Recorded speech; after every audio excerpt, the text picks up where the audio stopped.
Yes, hello. I am James Jones, and today it's the WNR571. It's NXT update. I'm not alone. I have a pleasure to be joined by a resident NXT expert and New Japan demigod. It is Monty. How's it going, man? Doing good. Excited to be back. Back talking about NXT, and it's just always fun to catch up and get try to keep your mind wrapped around what's going on in NXT. Because like I tried to explain to newcomers and anybody else who's watching wrestling, NXT is a very special thing to itself. I think AEW has something that's very unique about it. Of course, the main roster is what the main roster is of WWE, but NXT is like its own little universe. So whenever we get to kind of just check out and catch up and talk about some of the stuff that we get to see on Tuesdays, it's always fun for us. And this is like I love the group shows, I always do, but I always have fun with these two. So it's good to be back. Yeah, and again, we're trying to fit it in because they were just trying to throw as much wrestling at us as possible from every fucking promotion Everybody. everywhere. Yes. Yeah, Like, yeah, it's it's insane. Like we get like I've been seeing counter programming has been mentioned way a lot the last week or so, at least from what I've been seeing on the internet. And I'm thinking that we're getting it from everywhere. It doesn't matter what the promotion is, where they're doing it at. We are all able to see it. So we're spoiled, but it's a shit ton of things to keep up with. yeah. So we've got only four episodes of NXT, but again, we're going to take a little, side tour, shall we say, to other places. It will all make sense. NXT July 29th. We got another 10 bell salute for Hogan. I didn't see Obafemi as the women were kind of front and center. And in the first match, it was Jada Parker beating Jasmine Nix. Fatal Influence did nothing. Javon spoke to the new Chase U. Monty, did you know that Uriah Connors, aka one of the dickheads from Chase U, was Fit Finley's son? You know, did you? You knew that? You didn't tell me, didn't you?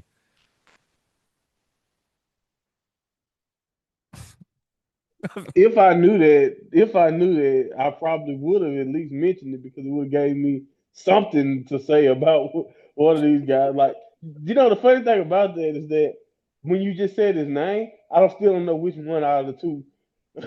You guys, I don't know which I'm one it guessing the is. moustache. I'm Do you sorry. know what I mean? That If guy, I'm yeah, yeah, taking a yeah. You shot. know what? That's fair. That's fair. Based on, I guess his brother's looks, that would probably be the one. Uh, yeah, that's weird. I didn't know that. I did not know that. But you learn something new. I'm not surprised. I guess that's part of the if you go off what the internet says, like that's part of the WWE recruiting pitch for Dave. I don't know if that's gonna have any effect if they are still looking for Dave. But yeah, man, that's very interesting. But is this something for me to be optimistic about that this Chase U they decided to put him in? I was like, oh no. Now, more I think about it, it's like, okay, he has a great wrestling lineage, and you decide to Chase U is where he belongs. All I right, think this, we'll see. yeah, I think this information makes it worse, and I can hear the Yeah, shock exactly. in your voice. When I found out, I was like, oh, do I have to like him? Does the wrestling mark inside me now has to like him? Because it's like, hey, man, this is, third or fourth generation. It's like, no, no, no, it makes it worse. Like, it really Right. does. They Like, no looked at cool him catch crew would be a better, do you know what I mean? Destination or exactly. something like that. They looked at Finley's son and was like, Chase U would be perfect for you. That's kind of, you know what I mean? That kind of does not bode well for my thought process about your skill level. But I will reserve judgment until he gets in the ring. So Yeah, we'll see. but But that's yeah, what I'm saying. In regular very update, interesting. we had breaking news, so we did start off with a bang. But they failed in their attempt to attack Hank and Tank. Javon Evans made his way to the ring. Hilarious, by the way. Yeah, no, to be fair, yeah. He was interrupted by Trick Williams before he could get too far into his promo. Javon let him know he wasn't talking about Trick. He wanted to challenge Oba Femi. The High Rise came out to back up Williams and said it should be him getting the next title shot. Evans knew his time was up, so he took the first shot at Wesley before everyone else pounced at him. And Monty, I'm sure we've mentioned this before, but for a heel, Trick as sure is popular, isn't he? He's probably got as He's many very friends as popular. there is House of Torture members right now. Yeah, man, it's like he's a planet, and like got these people orbiting around him. They keep picking up and dropping whether or not Dark State is actually helping or not. And then you have like high at this point, High Rise. I guess that's supposed to be Wesley's faction, but the way they kind of slink behind Trick Williams is like, is Wesley the leader? Like he just seemed like another guy following Trick. So yeah, man, and then you have of course AJ Francis and his gang and Impact. So yeah, I mean he even got help from Kazarian. So he has a lot of people who are supporting Trick Williams right now, and I don't know what to say because if you go off his attitude, it can't be because of that because he seemed to only care about Trick. But these people do support Trick Williams, and I like it, but don't ask me too much about why they like Trick Williams so much. That's the Mm. thing. It's like I don't know exactly why. What does Wesley get out of bullying Javon with Trick? It's not I don't even know. like, yeah, money or something. It's just a street cred. Do you know what I mean? Because if you Right. look at the people that have kind of, top dollar and whatever, AJ Francis and Yeah, yeah, stuff like yeah. that, it don't, I don't know. Anyway, Taven Heights had another chance to leave no quarter catch crew when he faced Charlie Dempsey. I've no idea what happened in the match because Joe Hendry's face popped up during it, and that was me kind of taken out of it. Blake Monroe was out after the break to talk about why she turned on Jordan Grace at Evolution. She showed some pics of Grace from very early in the career before she had the bodybuilder physique we know today. She Hmm. mocked Grace and said she herself is one of W she was building a brand around. Load of Vice and Parker eventually came out to voice their opinions. Clarny Jordan used Jordan's music to scare Blake. Particularly, a fight broke out. Vice and Jordan sent Parker and Moreau out the ring to end the segment, with Parker shoving Moreau to show they were not allies. But we knew the body shaming would come into it. And again, we mentioned last week, and hopefully they've moved away from it now. But I don't know if it's force or whether you know what I mean? It's just, uh, I don't Yeah, the like it. delivery, I know Blake got a lot of criticism for her delivery, but to me, it just kind of reeked. Blake is a very confident speaker, and like with her character, you could tell I thought she kind of just didn't even want to kind of say some of the stuff that she kind of had to delve into herself. In my opinion, now, again, I don't know that to be true because I do think the promo did its job because I think we're supposed to feel like that. But also, I just think, like we talked about, I think I mentioned this when we kind of went into it, and you kind of mentioned that it felt like it was going that way. But that I don't really think we needed this. I don't think we need this for this feud because what more else? Like you already kind of screwed me over my championship, and I thought we already kind of had enough reason for Jordan to not like her.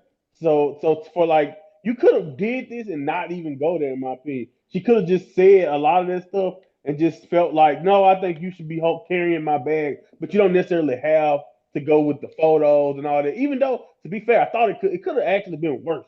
That's the scariest part. I feel like if this was years past, we think about some of the stuff we've seen in WWE television Hmm. when it comes to body shaming or when it comes to talking about women or being disrespectful, could have been a lot worse. So I think that's what I kind of saw that side of it too, to where they did at least it wasn't as bad as it could have been. But like I think when you're thinking like that, there's probably something in wrestling that we don't necessarily need. And like I said, I don't think it was something we needed for this feud. The betrayal, in my opinion, kind of had a more than enough heat to me on Blake anyway, and I just don't know if this was gonna make it. I did when you come away from the way you felt from this promo, did it really make you hate Blake more? Or did it just make you hate what she was saying more? And to me, Hmm. I think we all got more wrapped up in what she actually had to say instead of like it actually building Blake and making her look more of a heel. Like it was definitely like, yeah, we should boo this person, but like I said, she betrayed her already. Like we was already kind of on that train. So what did this really accomplish other than just being viral for a week because of the links they were willing to go to, and then we move on? Because like you said, the rest of the feud so far, I don't really think we're gonna touch on this much. So Hmm. yeah, I don't know. I don't know why they needed to do that. Maybe to try to establish Blake's maybe like some of her uh self-absorbedness, I guess, of the character. But I mean, she looks in the mirror and she got the mirror in the inches. Like there's a lot of stuff that's already there that can make you say Blake is a narcissist. We can tell. You know what I mean? So again, Yeah. it just makes you wonder how necessary any of this was. But I do think at the end of the day, this is still one of the best stories they have going. And the women, they just could have cut a lot of that out. Yeah, and again, there's different ways you could have played it. You could have played it the other way around with Grace. With like I said, when Moreau with the mirror, but ended up hating who she was or how she looked in, Right. in that way. And again, it just leaves a bad taste in your mouth because again, people talk about Lay Cool, Michelle McCall, and the Bellas and stuff. Oh But I man. still remember, like I said, the Piggy James, and it was Mickey J's a fuck. It wasn't like it was fucking. Do you know what I mean? Right. A Come on big. now. Again, if Nia Jackson, Piper, Niven were around in that generation, God Oh my fucking God. knows. You know what I mean? And again, it wasn't needed. Booker T talked over the start, so again, it just proved it just wasn't very. Do you know what I mean? It was just horrible stuff, horrible Right. stuff. Yeah. We It moved just on. it was like you said, just so unnecessary. It was Lash Legend and Fallon Henley. And now Jack showed up to attack Legend while the ref was distracted, giving Henley the advantage she needed to win. She hit the Annihilator to Lash afterwards. And fuck me, someone remembered something that happened in a battle royal. My God, well done, Wow. Nia. Do you know what I Right. mean? That's 15 years, is it? Yeah, exactly, exactly. Not only that, I think the funny thing is if you didn't have the context of the battle royal, I think right before the last match, he was like, "I'm gonna show y'all who the most dominant woman in WWE is," and I'm just like, "That's all it took to get Nia to get Nia to come down there." But yeah, that was definitely a reminder. Like you said, yeah, she remembered that in that battle royal, she kind of got shown up.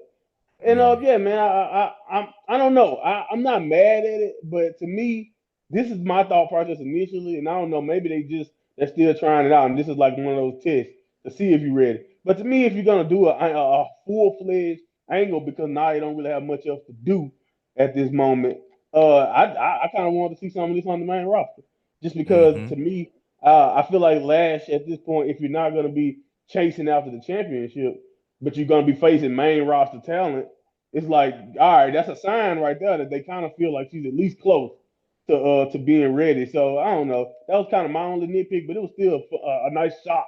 Because like you said, John, I definitely wasn't expecting somebody to take something that happened in a battle royal personally. Yeah, but again, it's good to see Nia Jax. My only issue, again, I think you're right, should be using the main roster, but it only seems Nia Jax is associated with Tiffany Stratton for some reason. When it Yeah, comes to the main roster, it just right. she can't get away. Like, I don't know Oh what my it god, that blew is. my mind the other week when Jade and them talking, and Nia just pops up, and I want to title match. And I'm just like, no, we like, what do we? Please, like, attack somebody else, like, do something. We need a draft, Exactly. anything. Like, what the hell? Yeah, Lash But Legend yeah, shows that makes it more interesting, but still.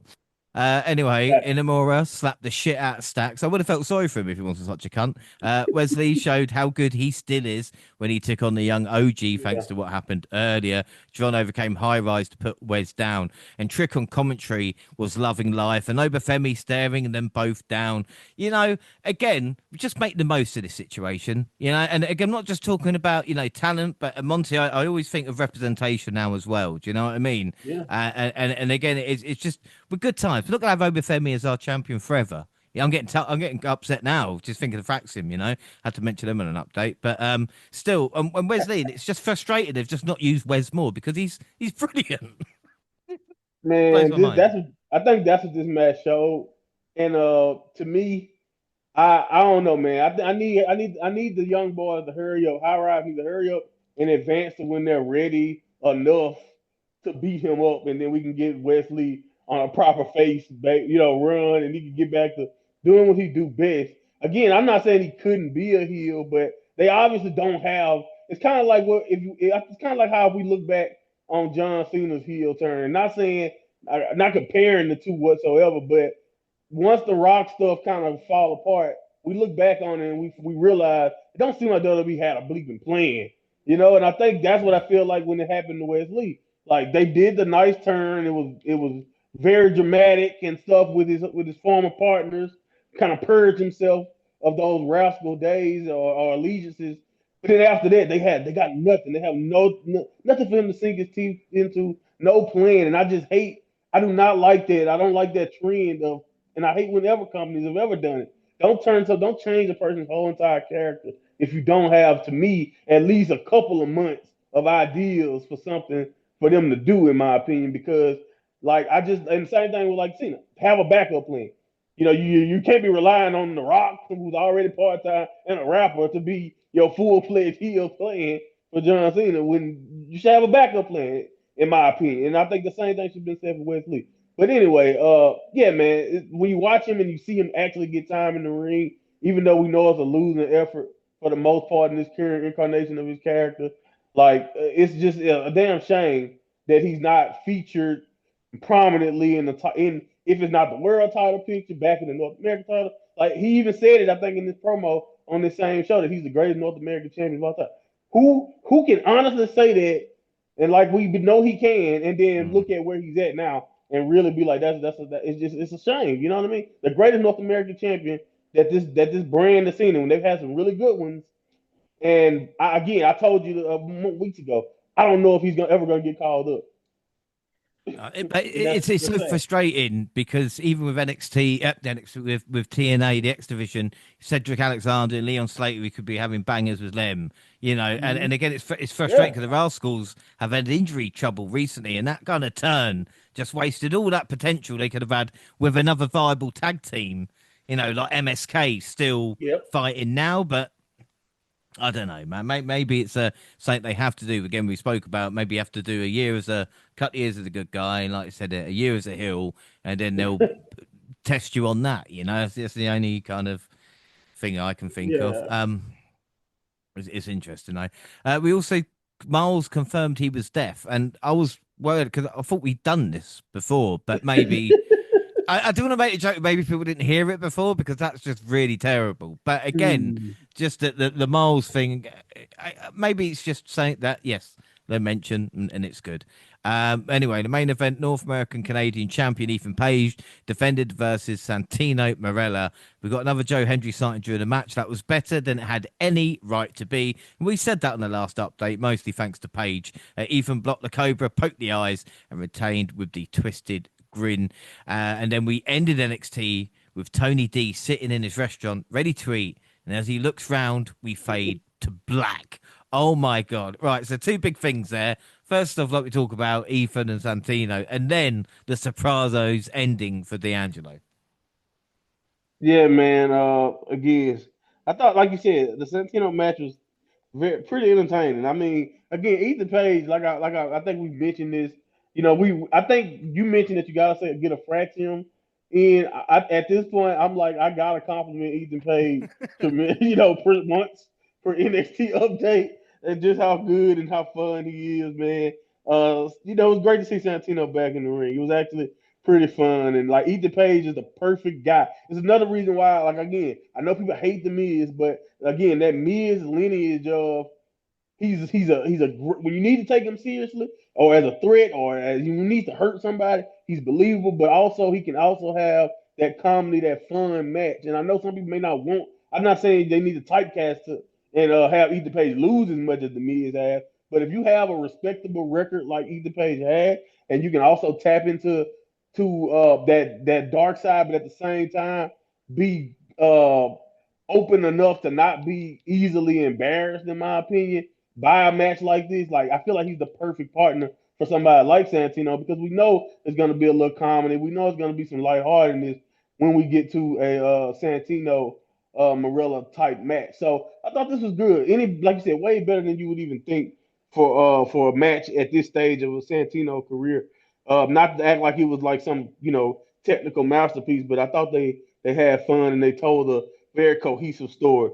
But again, that ending, man, I that was the. It's funny. I've been trashing the vignettes, but I always said they were well acted. But I've been trashing the vignettes for Tony D's entire run. But like, man, I just and maybe it's because I love some of the old school mafia movies, and it just reminded me of some of that with the way that ended. I think it was the end of. I could be wrong. It's the end of Sopranos, but either way it go, that just the way they did that, and I'm just like, if he never shows up again, like if this is the end of Tony D and this whole entire family saga in NXT, that would be a perfect bow on what Tony D was all about his entire run. Now, again, I don't know if that means what that means. Do we get him just pop up later in regular trunks and wrestling gear? I don't know if I don't know if that's the way to go. At the Clean same time, I don't shaven. know. Yeah, Right, that'd be clean cool. shaven as a new guy, whatever. Yeah, like what happens? What do you do now? But then also, do you pop him up like nothing happened in that scene and he's just a mafioso with no family on the main roster? I don't know if you do that either. So yeah, man, it's very interesting. But like, I just thought that was so expertly done. because it immediately I kind of got flashback to that ending of The Sopranos, and just like again, I just thought that was just a perfect way to put a bow on everything that he's been about. Because, like I said, I mentioned NXT in itself as his own universe, but Tony D is definitely in his own universe of NXT, and like it's just a perfect way to kind of cut those mafia episodes out. If that was the way he's taken out, and that's how it ends. But yeah, man, I just love the way that it was just a perfect little ending to NXT. It kept me wanting for more, but at the same time, I was like, if that's it, that's great. Yeah, yeah, I think you're bang on. Yeah, July 31st, Impact. We had Masha versus JC for the knockout title, but ended in disappointing DQ when Dana Brooke, aka Ash by Elegance, got involved. In the main event, Moose and Eddie Edwards beat Trick and AJ Francis when Moose pinned Trick. But the question was, how is AJ Francis still walking after Slammiversary? And I didn't mention this on the last update because I forgot, but the former Jakara Jackson is now a part Yeah. of TNA Monty Lollipop and all. So again, there are some good things about this. I don't want to say, intentional relationship, but do you know what I mean? Like, Yeah, man. I think that's it's really cool. Even if I know you may not be the biggest fan of Indy, but like from a wrestler perspective of giving Indy, Ash or whatever, giving them a spot to rest and still be maybe separate from the WWE brand, but also kind of also still in it.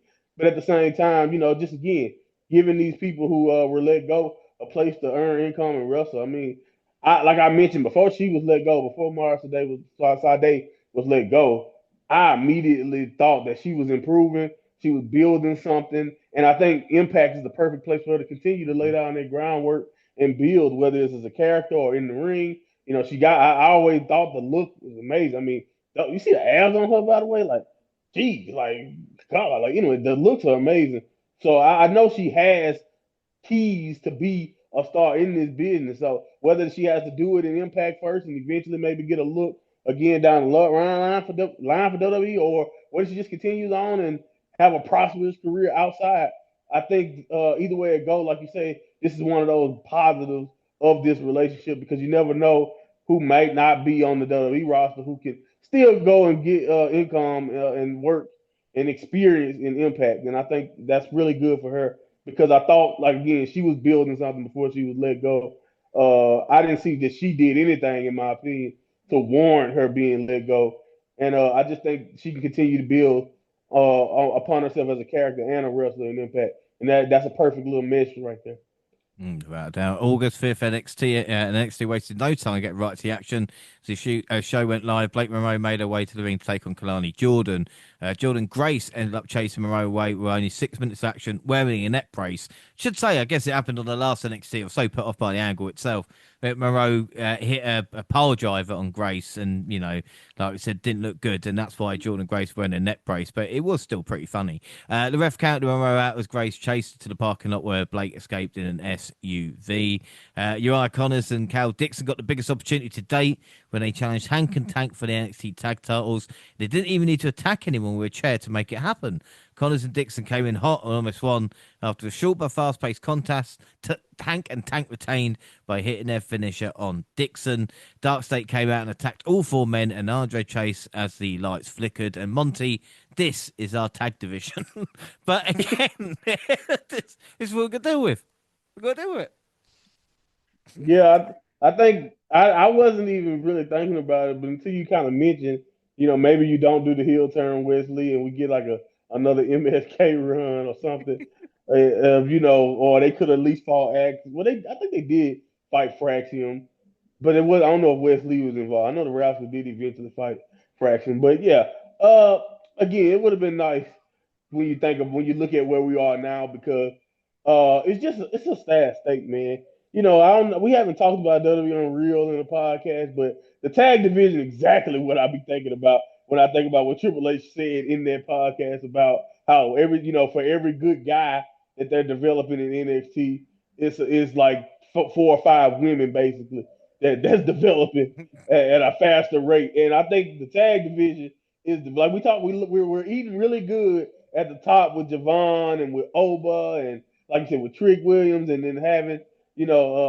possible contender. But like man, when you think about the drop off, we talk about basically the rest. of the Ethan Page is another hot bright spot, but really like Ricky and then like you got like it's just tough. The more as I other than like Ricky and Ethan don't really count because they were kind of established before they got here. They're reestablishing themselves under WWE, but we know what they are. So when I just think about like actual PC product right now and what we're actually getting from them, what I look how high I got to put Jasper Troy in my mind at this point. I still think Jasper Troy got a long way to go, but that's how much of a drop off we Yeah. have right now in the men's division. And the tag division is a perfect example of that because Hank and Tank was good enough to have a great match to win the title fraction, but we can't even give them valuable competition who can have more than a 5 minute match right now. It's crazy. Mhm. Well, sweet Jesus, it gets worse because the personal concierge was here to catch up with the fatal influence, and honestly, I hate this little prick. Anyway, we'll move on. Miles Bourne beat Lexus King, and I tell you what, him and Tavian Heights would make a good tag team. You know that, but again, let's forget. Don't be silly, all right? Let's forget about it. Thea Hale faced Nia Jax. Nia got the win with the Annihilator.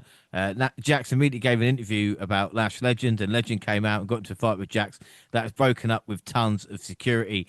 And Monty, we should do a bingo card when it's tons of security breaking up or a drinking game where we just get everybody drunk every week, because it happens at least 3 or 4 times on an episode of NXT, it seems.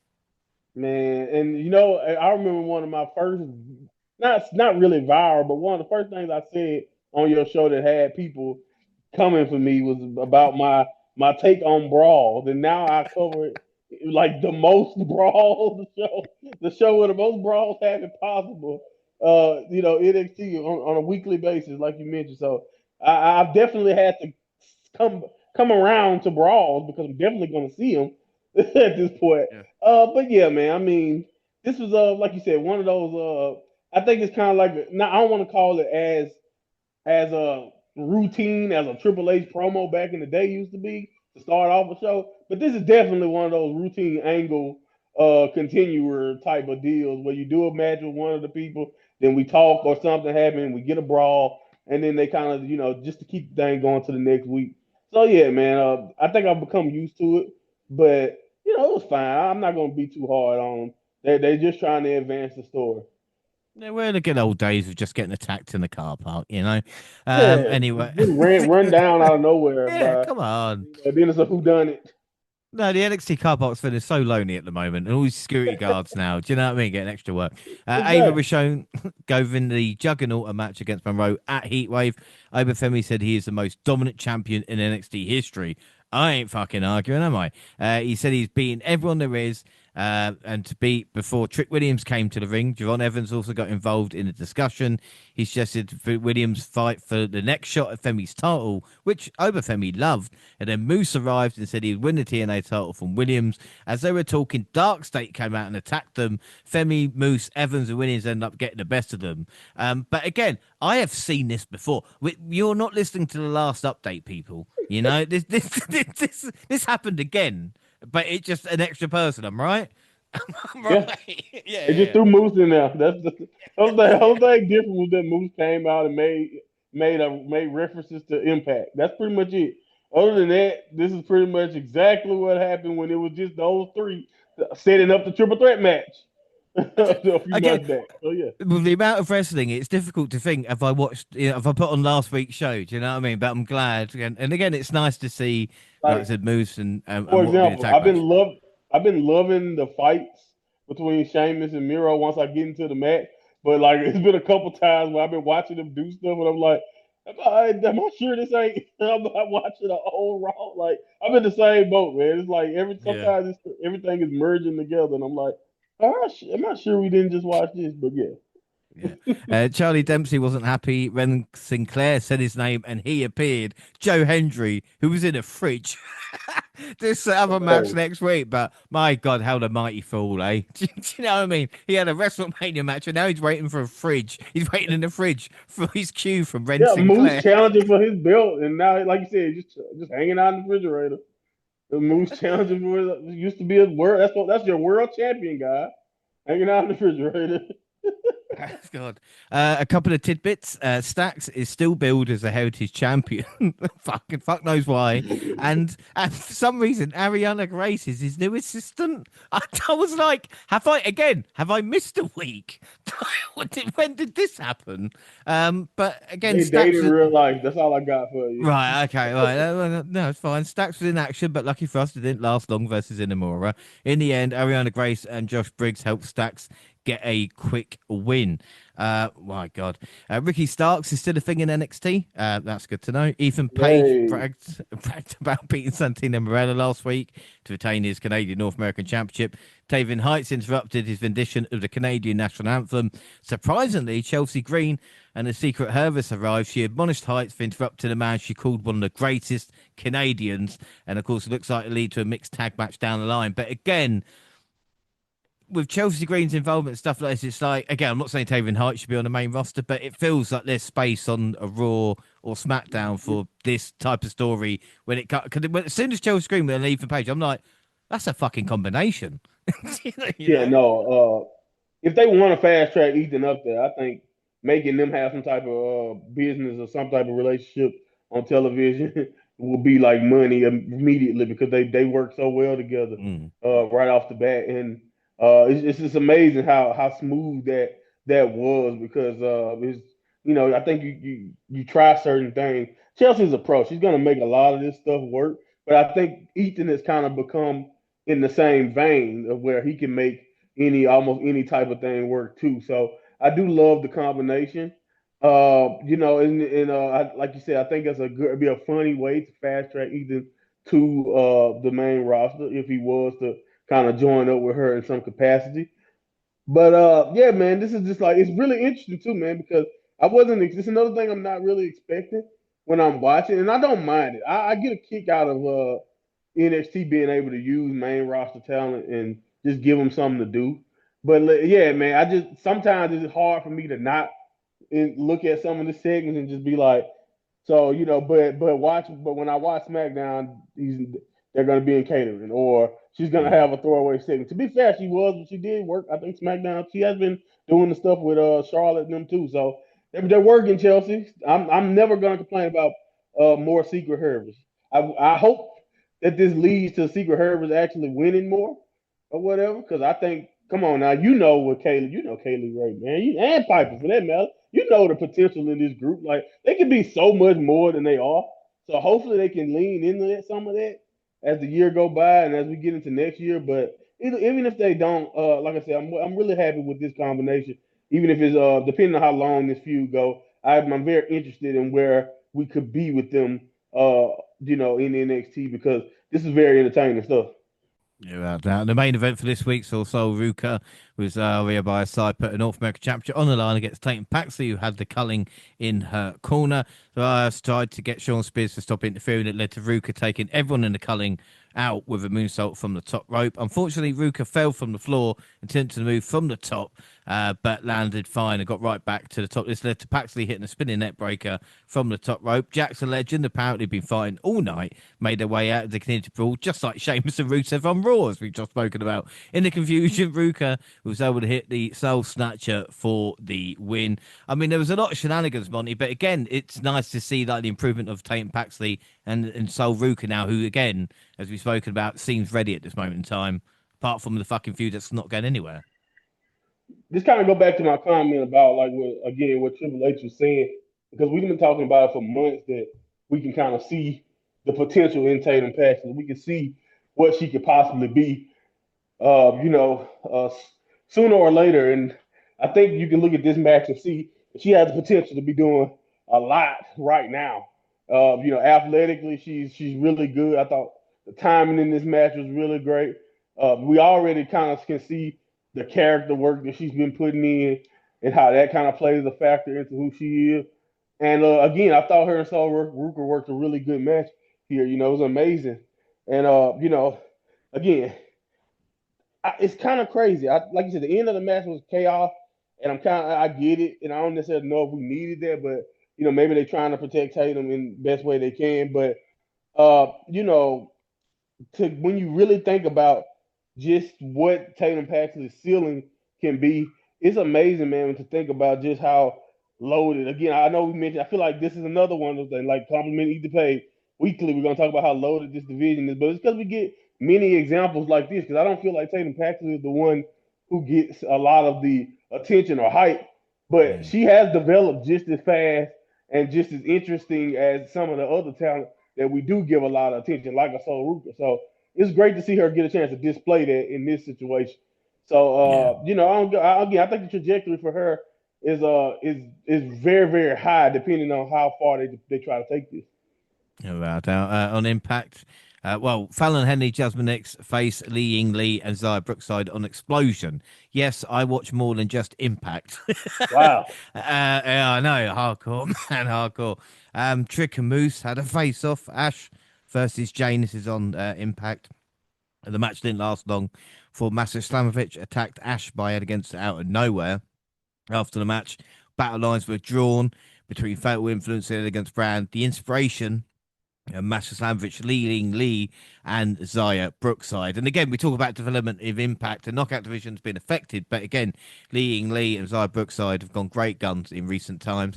Joe Hendry lost again, this time to Mustafa Ali. I mean, say it's ending without saying it's ending. We kind of know where it's going there. And we move on to NXT August 12th.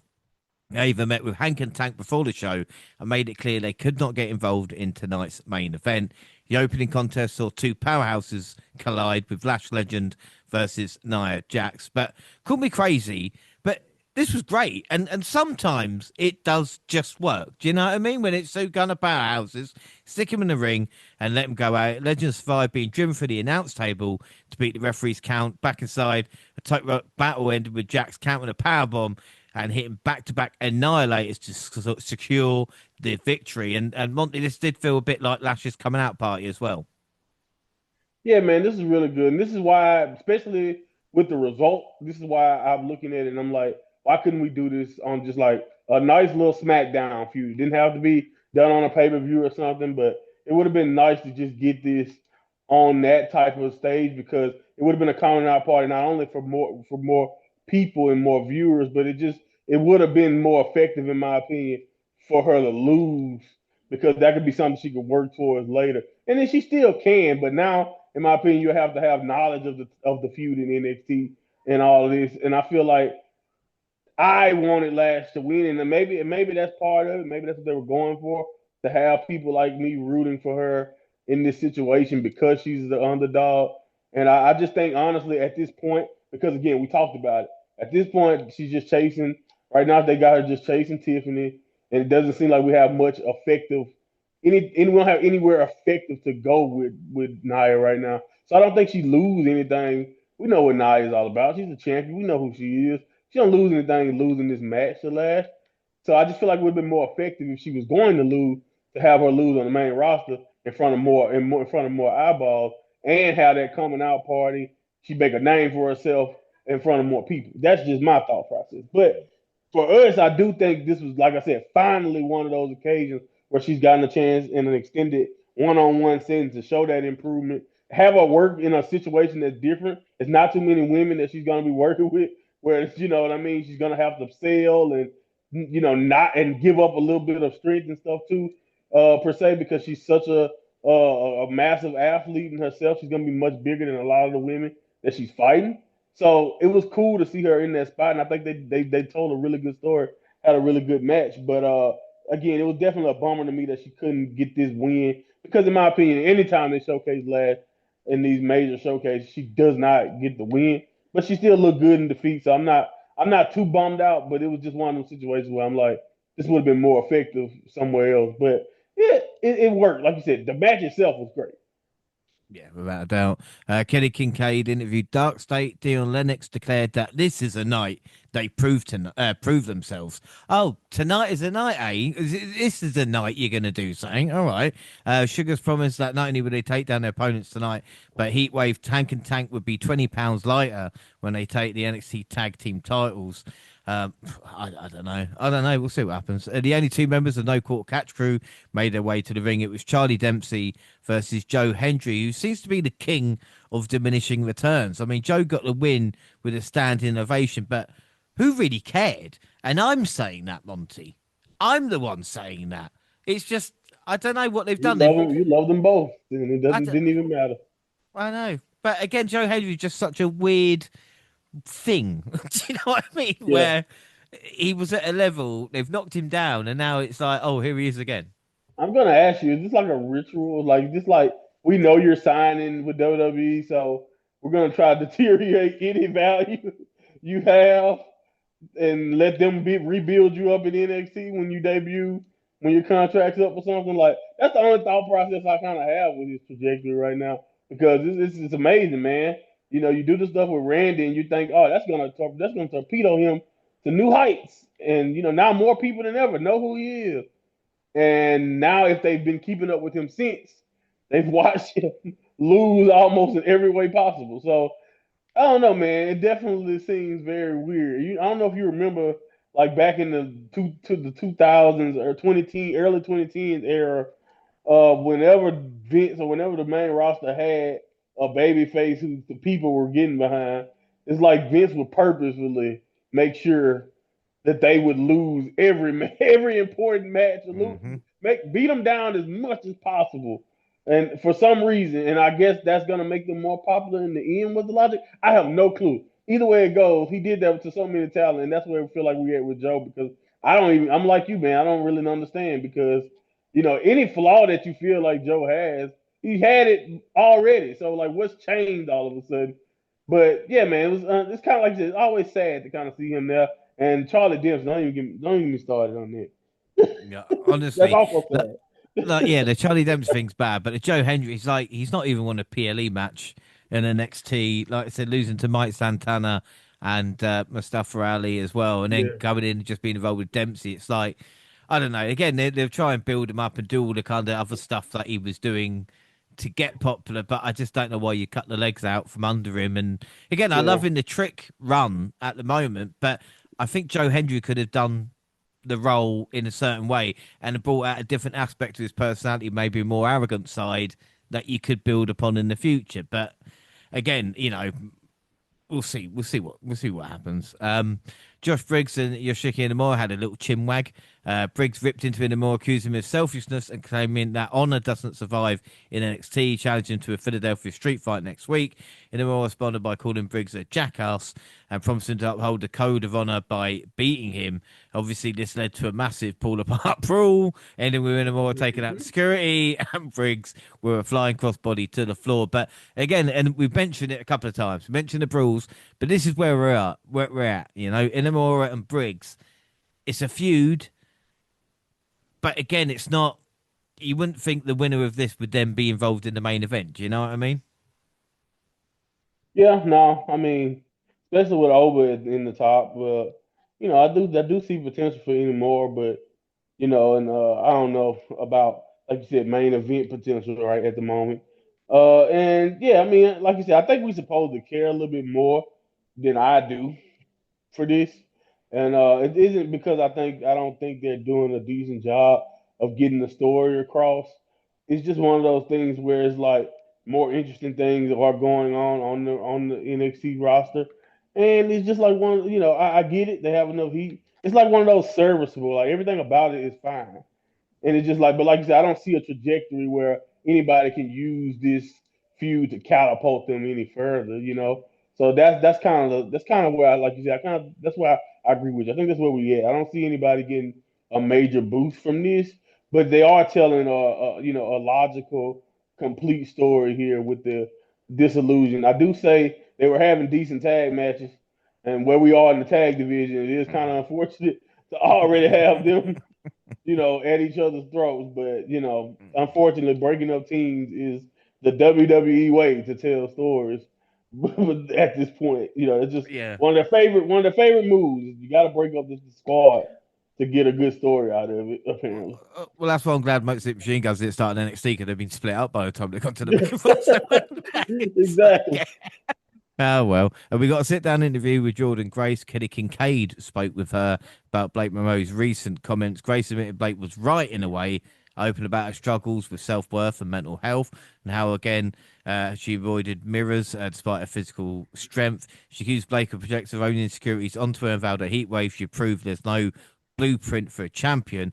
Blake reacted in disbelief when Ava informed her she would be face to face with Grace next week before the heat wave clash. And like I said, this was a lot better because again, at least we were with Jordan Grace on this. Do you know what I mean?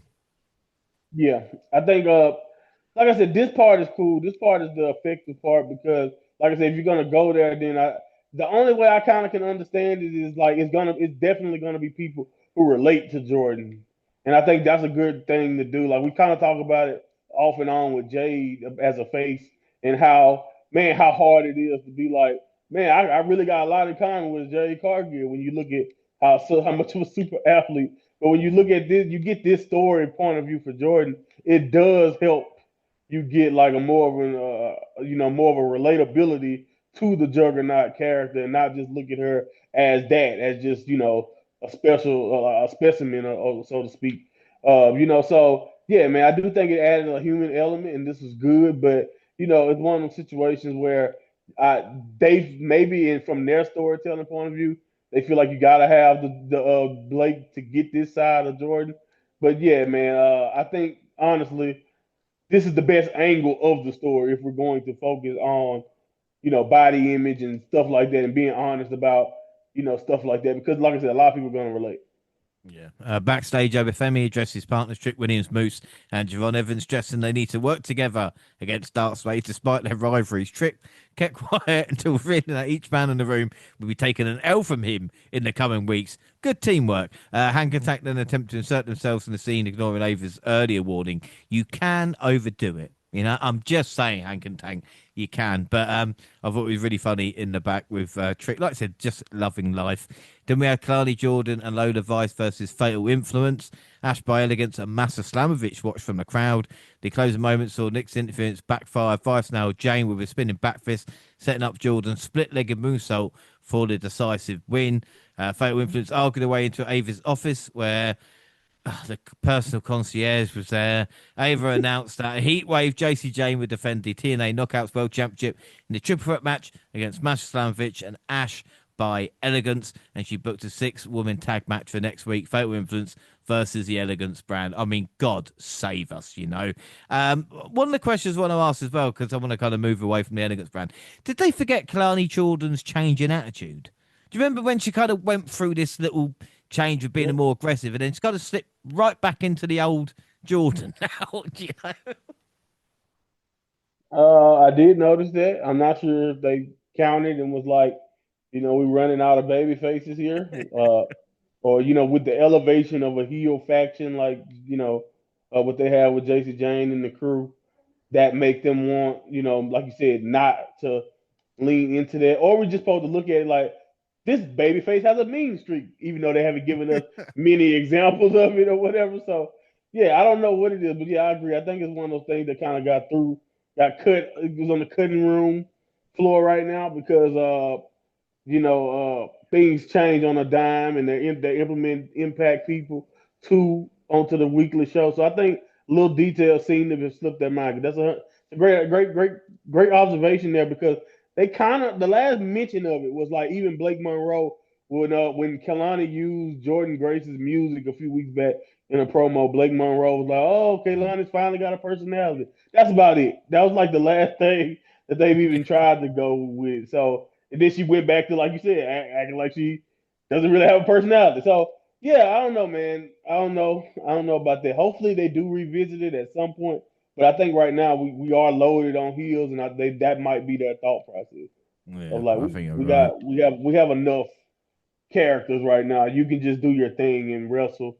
Because we're right now. Look, you have Soul Ruka, you have Jordan, you have Zarya, like the baby face right now for women. They put Lola Vice has been working in Mexico, so she pops in and out. So it's one of the situations where it's like, where are the baby faces when you really think about it? They lost Stephanie Yeah. Bakir, so yeah, I think that kind of got something to do with it probably. Well, Chelsea Green, alongside her crew, crossed paths with multiple women's division competitors before bumping into Hank and Tank, dressed as Sol Ruka and Zarya. Is this allowed? Are we allowed to do that? Anyway, Stevie Turner quickly ordered them to leave. Green told Alba Fire to take care of Kendall Gray, and they're still on the lookout for the mystery woman who Tavian Heights is bringing to oppose her and Ethan Page. And take care of Gray did Alba, picking up her first win since NXT UK, Monty. I don't know if you knew that, but that was the last time she What? won on. No, I'm joking, but that's how long it But seems, doesn't yeah, it? it feels like it. Yeah, Yeah, I think she was it still must walking be. around Yeah, with the flaming back when she won. yeah, That's that was probably how the long it's last been. three package. Yeah, no, Yeah, honestly, that's what I was thinking. that's probably how long Ethan it's Ethan Page grabbed the mic to insult America for Tavian Heights introduced Tyra been. May Still, an Olympic gold medalist. Yeah, USA, USA, who proceeded to suplex both members of the Secret Service. It's watching stuff like this that makes me proud to be an American, Monty. You know. I'm glad you are. I'm glad you are right. I'm glad it does something for somebody. These nice. I don't know, man.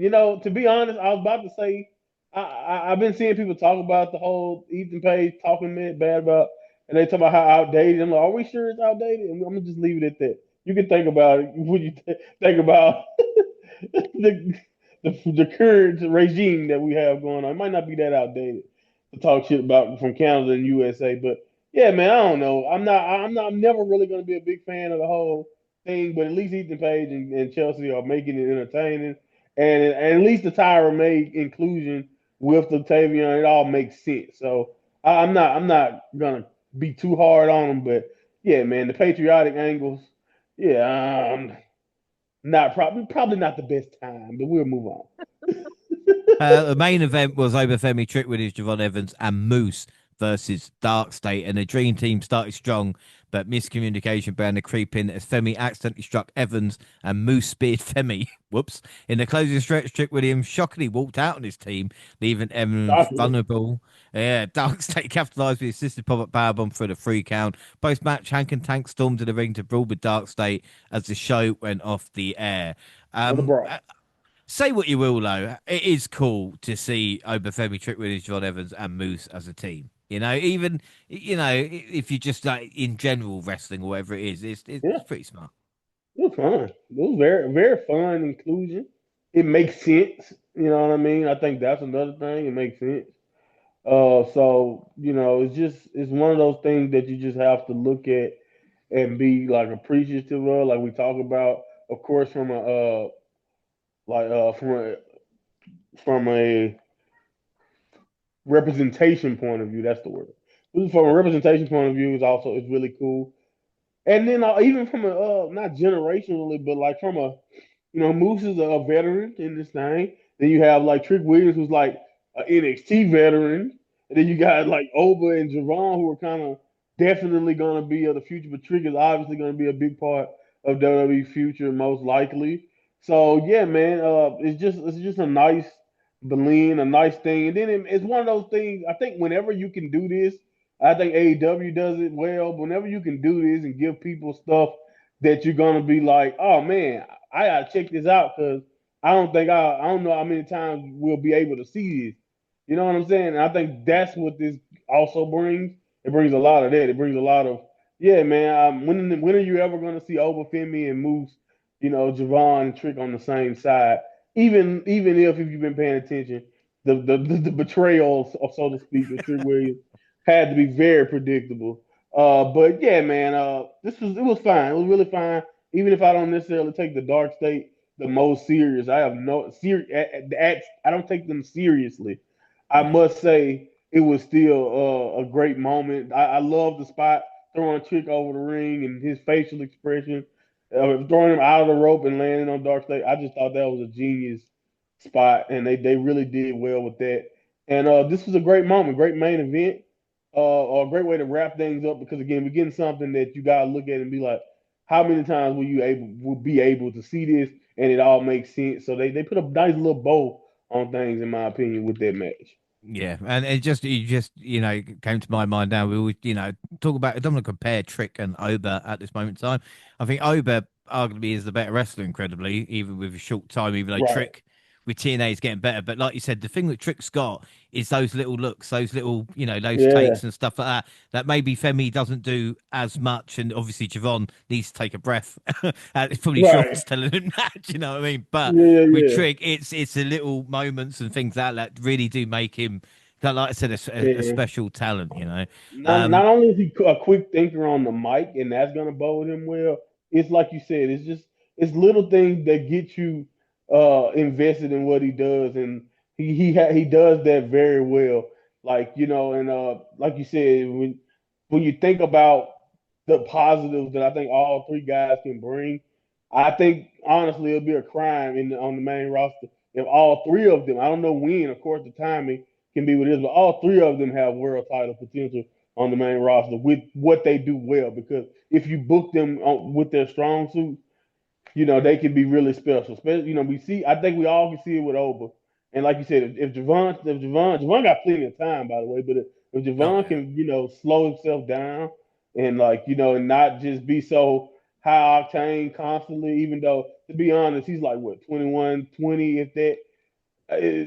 Telling somebody that age to slow down, trust me, he's gonna take time for him to get that part down. But yeah, man, I agree. I think this is it's just cool to see them all working together uh, and telling this story because like I said, they are literally what we had to offer in the men's division. Everything you just saw right there is the men's division. Dark State, Tank and Yeah, Tank, yeah, and then those three. You know what I mean? That's what we have right now. So that's we what we have to got. we gotta lean on our strong suits, which is those three guys right there in NXT. Without a doubt. Impact August 14th, first class, and Trick beat the system. Rich Swann is back in first class because it's only allegations, so everything's fine when it Right. comes to that. Sure. Um, Mm. anyway, August 15th, emergence, we're focusing on it quickly. TNA Knockouts, World Tag Team Champions, the Elegance brand, which were Heather and M by Elegance, defeated the Inspiration, Fatal Influence, and Zaya Brookside and Lee Young Lee Look at for the that. Knockouts World Tag Team Championships. Um, I mean, again, this is, I don't want to have a go at the Inspiration, but you can tell they've been away for a little while. Yeah. The Elegance brand's all right. Again, it's bad when Fatal Wow. Influence I look finally got pretty you to good. say something good about the Elegant spread. Yeah, the Fatal Influence, all right, but Brookside and Lee, it's just fine. It's fine for what it is. Fine. Main event: Moose versus Trick. Moose had the match won following a spear, but there was no referee. God, what are the chances of that happening? Williams caught Moose with a trick shot, but it wasn't enough to keep him down. Trick hit two more trick shots to retain the TNA World Championship, and I thought was a very good matchup. I don't know if you managed to catch any highlights. Yeah, no, I did. I got a chance to check it out, and I thought it was really good. I mean, it wasn't anything insane, but I thought the crowd got behind it, which is like again one of my biggest metrics, especially for world title matches. The crowd was into it, and I thought Moose, who again I don't know. I've definitely seen Moose move a little bit better. I don't know if he's dealing with he's most likely probably dealing with injuries because what wrestler don't fight through something Mm. of some sort. But I thought him and Trick did really well what they were trying to do. The table spot was pretty cool. So I really thought they did well. I mean it was about as decent as you could ask. Anytime Trick is defending though, especially with a world championship caliber guy like Moose, it was definitely one of the situations where I was like, okay, is this the moment where Trick drops it? But no, they seem to still be riding the momentum that Trick has been carrying. And again, the Impact crowd could be like I've seen some people have a problem with Trick having the belt, and I'm just like, you guys are not obviously not the sellout crowds because like you said, he's still getting to whoop that Trick. He's still getting people invested in what he's doing. So I mean, if you also loyal to Impact and you have a problem with the WWE involvement or whatever, it can't be those fans in the building because they seem to be enjoying what Trick is doing, and that's one thing about it. I think this is one of the things that can still be valuable to Trick going forward. It's a really good match. Yeah. And I think only like Tom Hannafan is the one that's got the biggest problem because every time Trick comes Yeah, out with that time, he's like, "You son of a bitch! What have you done?" I'm like, "Calm down, calm the fuck down, all right? It's all right. And then you got Carlos Silva always giving him the title after the matchup as well, which is Yeah. again they're doing it for a reason. But yeah, I've not got a problem with Trick again. But the overall show with Emergence, and again, I don't want to sound like this guy, but it was so much better book when Scott Demore was there. Do you know what I mean? I Yeah. do miss the old way of with Impact of it feeling that a show was there because you had the matches to suit, not just you. Again, there was a massive lull in Emergence. The Hardys picked up again, but how long can that last for? Like I said, I think it's Hardys and Rascals, which was a good matchup. And again, the Yeah. main event It's was pretty good. good. And then it Oh, and started off good with Sid and Leon. yes, That was exactly. cool. So again, but when that's at the start, and I'm going, oh fuck, we're going to peak. We're going to peak it. Do you know what I mean? Like Right. we're peaking. Yeah. And Sammy Callahan, we should mention, who famously lost the TNA World Title to Tessa Blanchard. He Yeah. retired by putting his boots in the middle of the ring after Mike Santana did the job. And Mike Santana is the guy. And again, we'll talk about on the NXT coming up, but he is the one. Like I said, he's beaten Joe Hendry. He's retired Sammy Callahan. He is Mr. TNA right now. And Indy Hartwell looks to be the knockouts, so we say, choice.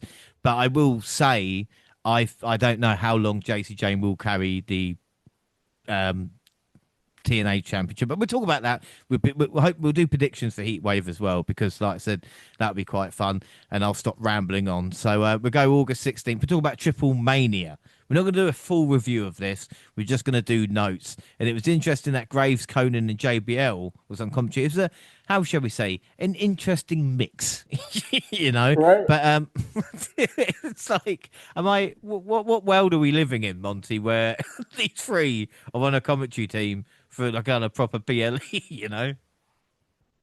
Yeah. It's like you said. It's one of those things you don't really expect. Even though I definitely understand it, but it's just like, yeah, all right, let's see how this goes. And I thought they did okay.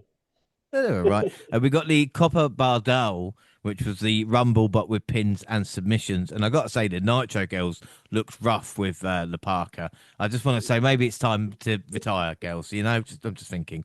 Also featured Laredo Kid, Oakwin Wild, Cruz del Toro, and Otis. Where's he been? Give him to fucking TNA if you're not using him. And I thought about this a lot during this show as well. And I was like, come on, give him a chance. But we had, of course, AAA talent, including Taurus, not to be confused with the Beast Mortis, who used to be the Black Yeah, Taurus, yeah. and, Uh, and, and Pimpinella, who also say that Triple H wasn't a fan. But you got to love was not Mexico. a fan.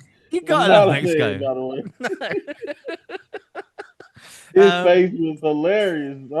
Whoever thought to put the camera on him, genius. Because it's nice to see him just try not. He tried his best not to emote at all, but his face said it all. But yeah, man, very entertaining right there. That also I want to get this out about Tor. This is the famous AAA or just Mexican wrestling tradition of carrying on a wrestler's legacy well after you have any right to, because that character is completely a knockoff of the Beast Muertos. And it's the same thing that Dragon Lee did when Mystico left for WWE originally. He became Mystico. And then do you understand why Dralistico is Dralistico? Yeah, because he was Dragon Lee. And when Dragon Lee left, and that became Dralistico. Anyway, again, it's very confusing, but it's a very long, prided tradition that I don't understand how. Demetrius Bartos did tweet out that they will be talking to his lawyer, but he is the lawyer, by the way. But I just want to say that that's a long tradition that I don't understand how they haven't been constantly sued about. it's brilliant. I love it. I really do Yeah, love it's it. hilarious. But the best thing possibly ever was, of course, Microman in this matchup Yeah, facing off with Omos, and a lot of people talked great idea, Hogan by the and way. lot of people talked Hogan Andre recently, iconic moment, but this moment was iconic. And it's like I said, whoever came up with the idea was brilliant. And the face off between the two with almost looking round and being like, what? And then down at Micro Man, and then the kick. And I swear to God, I thought he was going to Spike Dudley him at one point, but he didn't. I thought he could fuck it. I wonder how far he could get him, though. Man, I don't know if I want to know. Definitely into like the fourth or fifth row, right? It was Yeah. just like, man, what a.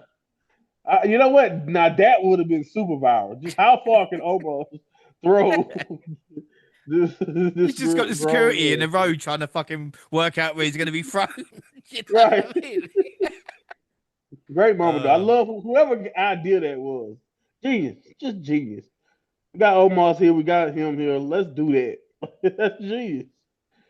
Without a doubt. Omos, of course, won as well. So maybe he'll have a little run because he was Noah Tag Team Champion, wasn't he, early in the year? So he's got to Yeah. Japan, he's got to Mexico. So he's getting some experience and he's got to pay for that Anywhere but contract somehow. I was just about to say anywhere but the main roster. He Don't will be you booked dare come anywhere to but the Raw. main roster. Right. Uh, Speaking of the main roster, though, we saw Judgment Day, JD, Balor, and Raquel beating Mr. Iguana, Lola Vice, and Nino Hamburgues. Yes, that is Mr. Hamburger, everybody. Yep. Balor checked off his Triple Mania off his list, and fair play. We mentioned it with Mercedes Moné, and Finn Balor's another guy who's been there and done that. But the main talking point was Domenico, which was, of course, the demon puppet, which is selling for $100 or £96 here, Monty. But again, it was this moment that can only probably happen in Triple Mhm. H. You know what I mean? And again, I thought like Harley Cameron would probably be like, "You motherfuckers," but again, it was the eyes. It was the eyes of the puppet that got me. Yeah. I mean, I'm gonna be honest with you. It definitely got me at the beginning. It made me pop. But like I said, as soon as I seen it, I immediately was like, "Yep, WWEshop.com." I definitely didn't think they'd be charging that much for it, but I definitely saw that that would be something that's probably the primary goal of them even making that. But it was a great moment. I thought, to me, I also would say it's kind of soon because like I didn't think somebody would already have a puppet to battle with Iguana's puppet. It seemed kind of quick when you think about the fact that this is like only Iguana's like what in total in WWE is like his fourth, fifth type of appearance, but it was definitely smart and it was definitely made a great little moment, and it's the reason why it was probably one of the most picked up moments of the night. One of the most viral. So it was good. It was really well done. I also want to say about this match, man. It's crazy because I don't think anybody has ever said like I love laughing at some of the Jim Cornette's old rant, and I know he can't believe this for what he used to think about Kevin Nash. But Kevin Nash's advice has probably changed Raquel's career, if you ask me, with the way Hmm. she has just been working in general. And this match is another good example of that big man, big lady work that she's been putting in. And yeah, man, who knows exactly where her trajectory was without that advice because she's definitely taken to it and applied it as much as possible. Yeah, without a doubt. Like I said, I thought it was fun. And again, I'm going to admit to say, Monty, that I don't think you know about me, but Uh-oh. I've done I've done a bit of venting in my time of ventriloquism, Oh. shall we say. Uh-huh. Um and honestly goodness, and I looked at this puppet. Do you know like a proper puppet? I say proper puppet if you know what I mean by that, fully workable like that. It's probably about 200 quid anyway. So price for a Finn Okay. Balor one is not too bad. If you want a if you want to get like a one that looks like you, it's probably looking at about 250 quid. Obviously, I'll never embarrass myself to do that on here. Uh-huh. Maybe Uh-huh. one day. But no, Sure. it's definitely me and puppets. Um. Anyway, we better move on. We're not going to talk about that. Legado lost the tag titles to Psycho Clown and Pagano. In maybe a surprise. I don't know. And then Flammer or Flamer, I'm going to call her Flamer, but I think it's more like Flammer, defeated Fabio Paci and Natalia. And what was interesting that this was a different Natalia to the one we've seen in WWE, even so much so Michael Yeah. Cole did touch on that on Raw when Natty faced Becky Lynch as well.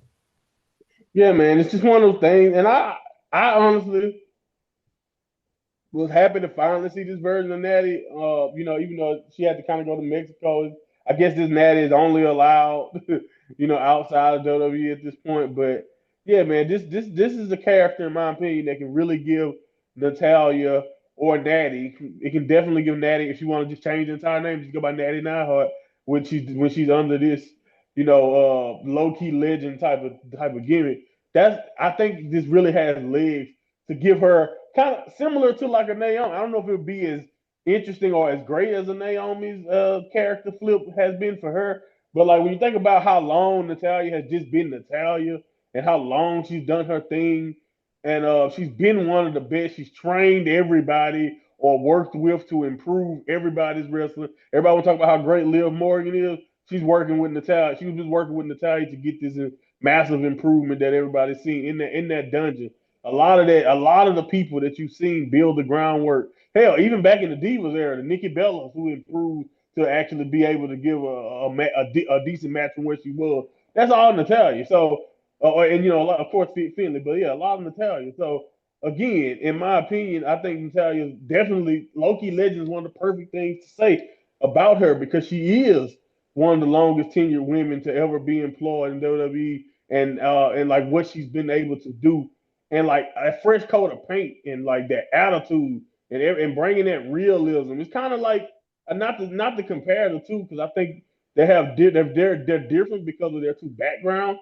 But like I would love if they do a blood sport again, I would love for her to fight Marina Shafir and like that current incarnation of her because I feel like that tough badass characters soaking through both of their characters, if you ask me, with what they're both delivering out there. And I think this match was only a taste of how good Natty really could be in that role. So I would love the main roster to finally adopt some of it, but right now it just seems like it's kind of some kind of alter ego. Maybe Maxine will piss her off one day, and then she flips, and then we'll finally get it on TV. But until then, I'm definitely seeking out anything she does in that role because it's just so much more compelling. And also, it's real. It's more real. Like you can tell, she got a lot of attitude from the way she has been treated in WWE for so long that she knows everybody looks at her a certain way as Natalia, and that's where this natty character comes from. Of like, no, I'm as real as it gets, and I love that attitude. Yeah, without a doubt. And in the main event for how much Dirty Dom was loved, Elvin Kingo was hated. He successfully defended his AAA Mega Championship in the Fatal 4-Way, also featuring Dragon Lee and a singing El Grande. Bate and Dun Grande were there. AJ Styles cost Dom, and they lost their minds and then realised Vikingo would win, so they lost their shit. Only in Mexico. But it's still good stuff, though. Yeah, it was great. This is really good. I'm so happy Dragon Lee got a chance. I know the people down there already know what Dragon Lee is all about, but any WWE fans who just think Dragon Lee is a throwaway LWO member, I hope you got a chance to really take note of just how special Dragon Lee is because this match, he finally got a chance to kind of spread his wings. Of course, that nice those wings that he literally had on. Nice to finally get him a chance to showcase in my opinion, what makes Dragon Lee special. They haven't even scratched the surface on the main roster of showcasing how good he really can be. So hopefully we can get some, even if it's just in AAA. Hopefully we can get something of that type of version of Dragon Lee more often. But yeah, man, the Vikingo stuff, it's crazy because guess what, James? And the funny thing about the way he's hated, it's mostly because it's also has a nice. Not only do they not like him because they feel like he's chosen corporate wise, but it's all because they want Alberto. Like a lot of it of the heat for Vikingo is they feel like Alberto is the rightful guy and Vikingo is the chosen guy. It is This is fucking for the honor of crazy. Alberto. I know. Like, think about that, man. Like that is insane. So I don't know, man. I don't even try to. I'm not even really trying to wrap my head or even understand that. But that is why he gets so much hate. Even though we see the talent, we understand why he is the guy. But the people down there are gonna hate him, and it makes you wonder: will they? Because I think Dominic is gonna be set up for another match against Viking. Go, will they pull the trigger and make Dominic a double champion? Just because of that reaction. I don't know how much they actually care about the reaction, because the people seem to still go there and want to see him lose. So there's still something. But I don't know, man. It's kind of weird when I think about that. Also, Ludwig is just he's another like oh my god. I still don't like the El Grande role. But if when Chad does come back, he don't even have to ever he don't have to mask up again. I think I'm loving what Ludwig doing so much Mm. that he doesn't have to do. Chad does never now. Chad can really be like, see, I told you I'm not, whatever, because that's how much he's kind of taking this role. And I bet WWE's even shocked at how he's knocking it out the park and how those people down there in Mexico are reacting to him. It is insane. Yeah. But again, this is the frustration thing because if you've got, I know they bought AAA and they own them now, so they can have people Right. like Dirty Dom, you got a champion show up. But when you have AJ Styles doing more in the AAA ring than he did in a And TNA Impact. ring, Insane. yeah, I'm just like, they didn't have to do a Styles clash, like, but again, yeah, it's interesting times, isn't it? And it looks like Dirty Dom, but again, that's coming around quick, isn't it? Because they were like, oh, Worlds Collide in September. I'm like, fuck off.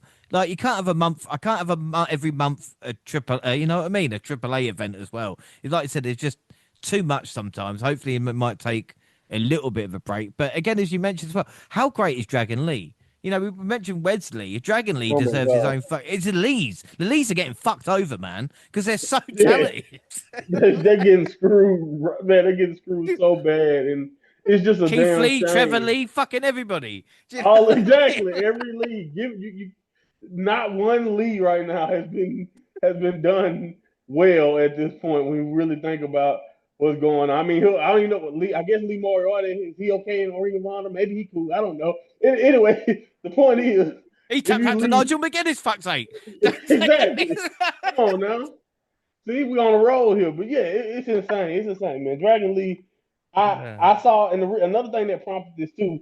Don't get me started because I'm not one of those guys. I try not to get too wrapped up when a guy signs to a WWE, but like I can't make the argument against it. I was looking at clips of Dragon Lee in New Japan, Best Super Junior, and I'm looking at some of the stuff he did with the little time he was in AEW, and just the wrestling style and how, and I'm just like WWE has locked him all the way up when it Mhm. comes to like showcasing this because he's nowhere near that guy, or at least he does not look that like that guy right now. And it's just again, he has so much potential. He could. I'm not saying Penta or Ray Phoenix per se can't be that guy that they've been looking for, Ray Mysterio, but like the talent when it comes to just in ring work, Dragon Lee is right up there with any of these luchadors. So again, when you have AAA and then you got like Vikingo, you have all this talent. I understand, but it's sad to me when a guy that talented appears to be just lost in an LWO shuffle. Like I honestly just wish at this point it's time for them to turn on Ray or something. We need something to happen. Much as I love Ray, but like he's not even on Ray's not even wrestling as much anymore these days. So like, what are we doing? Like honestly, what are we doing with them? They're pretty much primarily working with AAA. It's just I don't know. Dragon League could But be so much more. yeah, but the thing is, Dragon Lee wasn't Rey Mysterio said that he was going to be the next big luchador, and then he gave his blessing to Vikingo in this matchup. Like, do you know what I mean? Like, what does Dragon Exactly. Lee have to do to stop being fucked It over? will be the most justified heel turn ever because like every other luchador that came in and took my spot after you promised me prosperity here and like you know what I mean? Like if I'm Dragon Lee, I'll be plotting. I would definitely turn on. And again, at I this don't know. point, everybody can turn on Ray, so that wouldn't even be original. But still, That is true. But again, like I said, I'm just hoping they don't do monthly events now and they give it a little bit of time to kind of build up. Because again, like I said, Worlds Collide. Will we do predictions? Probably not. We might mention it, like I said, on an update. But again, they spoke about Joe Hendry. It's diminishing returns, isn't it? Like Saturday night's main event. When we first started that, we're like, oh, we'll do predictions, and now it's like, oh, fucking another one. no, they're doing them Uh, quarterly, so screw that. Yeah, exactly. oh, great! Another PLE coming. Woo! Same night Right. as All Out. That's great.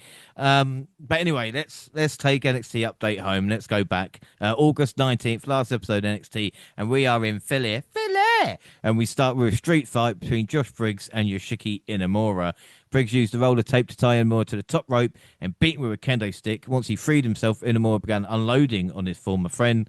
Both men put each other through tables, but it's Briggs who got the win with his spot. He almost missed Inamura with the moonsault and landed most on his legs, but it worked. And I didn't think this was a bad way to start off NXT, especially like I said, Philly Street Fight in Philly. I mean, again, to just put the city's name in it and have a street fight, but this was there for a reason. Yeah, man. I think so. It achieved its goal. Especially with I don't know exactly when, but we know long term anymore will probably have a run back in Noah before he ever uh, spent a long time in WWE primarily.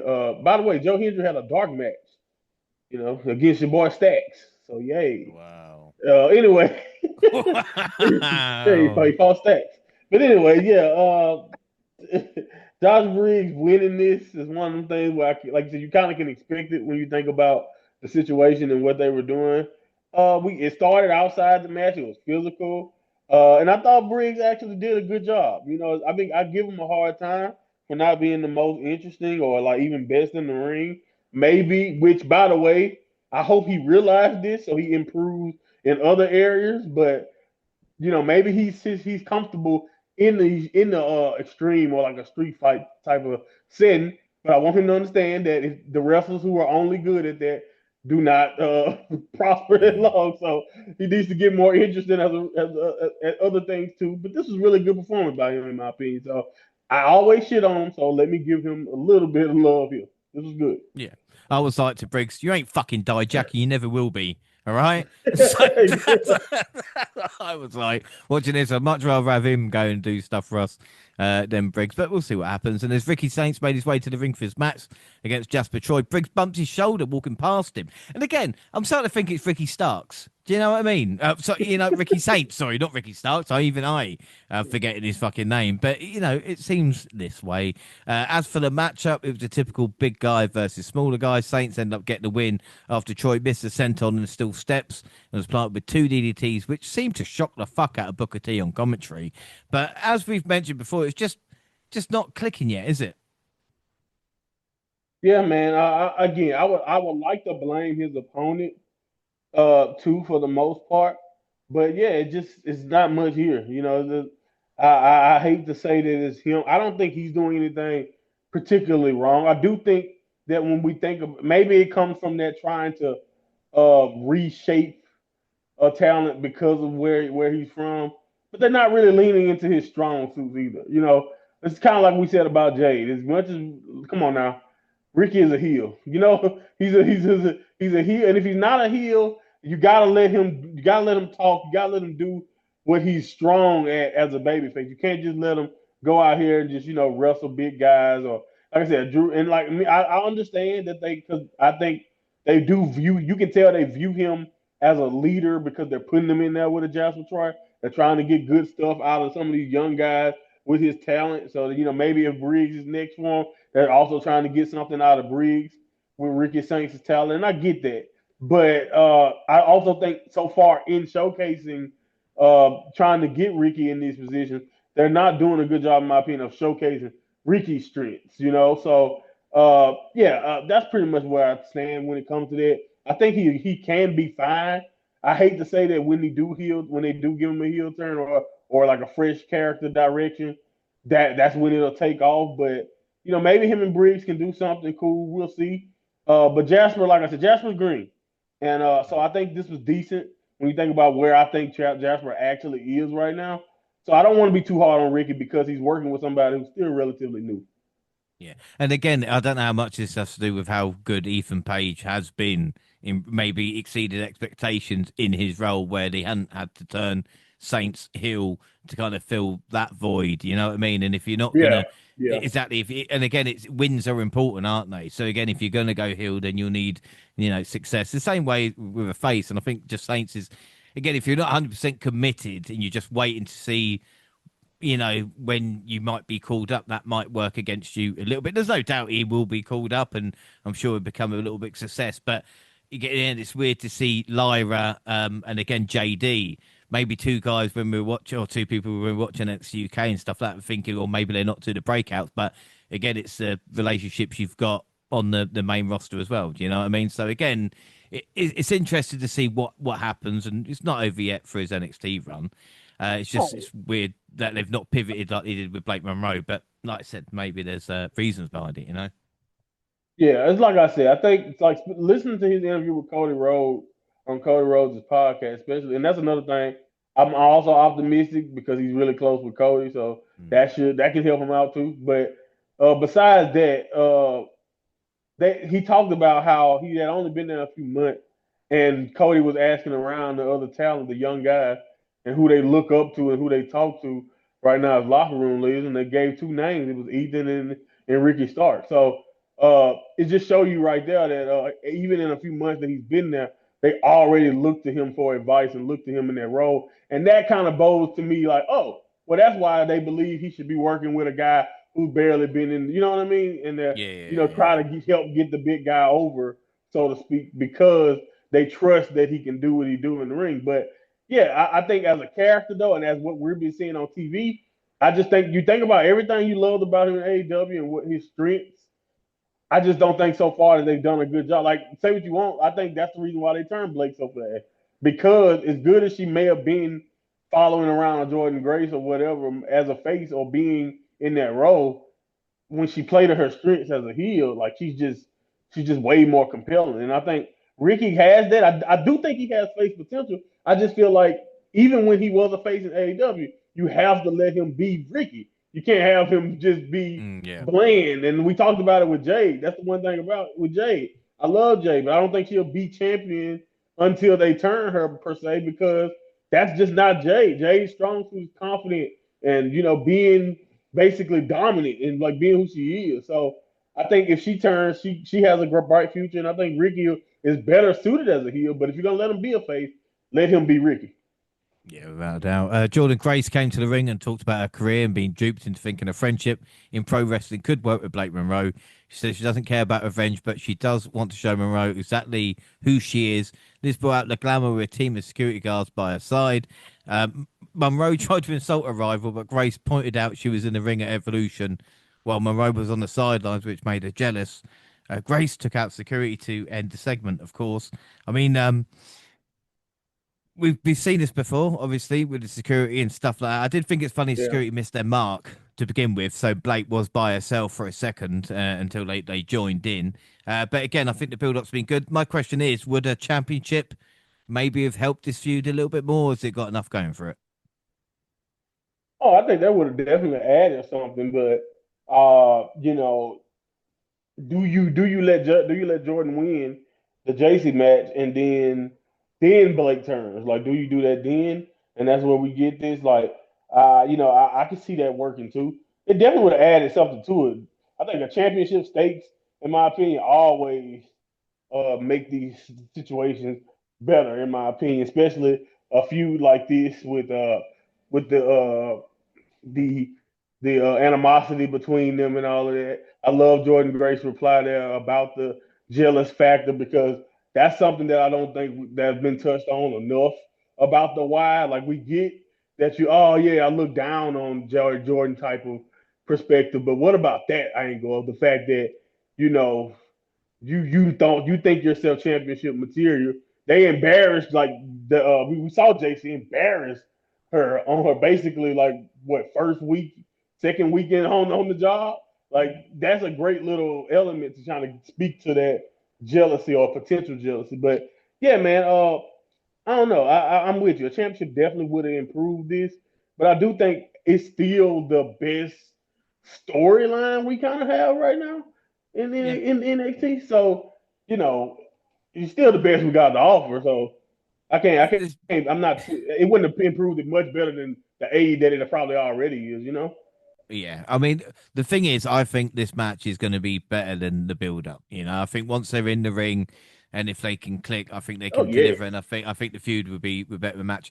I think when I saw Blake with heels towering over Grace, I was like, oh, that's not a great look. And obviously Jordan is not great with scripted promos. Like I said, her biggest strength is her wrestling. So again, like I said, let's get it on, as they would say back in the day. Mm-hmm. Unfortunately, we had the Elegance brand versus Fatal Influence with Heather, and Ash visiting from TNA to take on JC Jane Fallon Henry and Jasmine Nix. Masha Slamovich got a wish to be the special guest for referee in this match, and she booted out the Perso concierge from ringside after he interfered because he's a fucking dick. But anyway, Ash almost won, but was thwarted by the referee being distracted. Jane came in and decked her with a huge right hand to get the pin and the win. And again, Monty, my mind goes elsewhere sometimes in these matches. I thought JC and Masha have the same red highlights in their hair. Hmm. Wow. I was actually gonna compliment Heather and the crew. I mean, even Ash or Dana, so to speak, was pretty good, at least with their timing at times in this match. So I actually came away because I haven't really seen much of them together as a team outside of a couple matches. So I thought Ash Elegance did good. You know, so I think for somebody who, if you really think about what you probably thought of her, Ash has improved, and that's kind of like what I mean about just getting out there, working with an impact, working with more girls, working more style, getting experience. Because say what you want about Dana or whatever in her time, she also spent a lot of time just backstage. You know what I mean. So they weren't letting her actually work to improve. So and again, I understand a lot of those opportunities are earned in different ways, but yeah, I think you can kind of see at least some improvement, and that's kind of cool. And I thought they were okay. I don't, everything was fine here. And I don't know. I will say this though, Jason Jane finisher. Yeah, that's about it. It's just like I know she spins with it, and I guess I should just. But it's just like I hate all. It's not so much the running knees or like depending on how you deliver your strike finishers, super kicks and stuff. I don't necessarily look at those or like Trouble in Paradise. I love it, but it's always one of the things where it's like if you can knock somebody out like that, you should start every match trying to Yeah. spin and punch somebody. That's always my thing with that move. But it is what it is. This was fine. Yeah. No, it was on. Ethan Page and Chelsea Green came out with some new combined entry music for the segment with Still and Heights. They are money.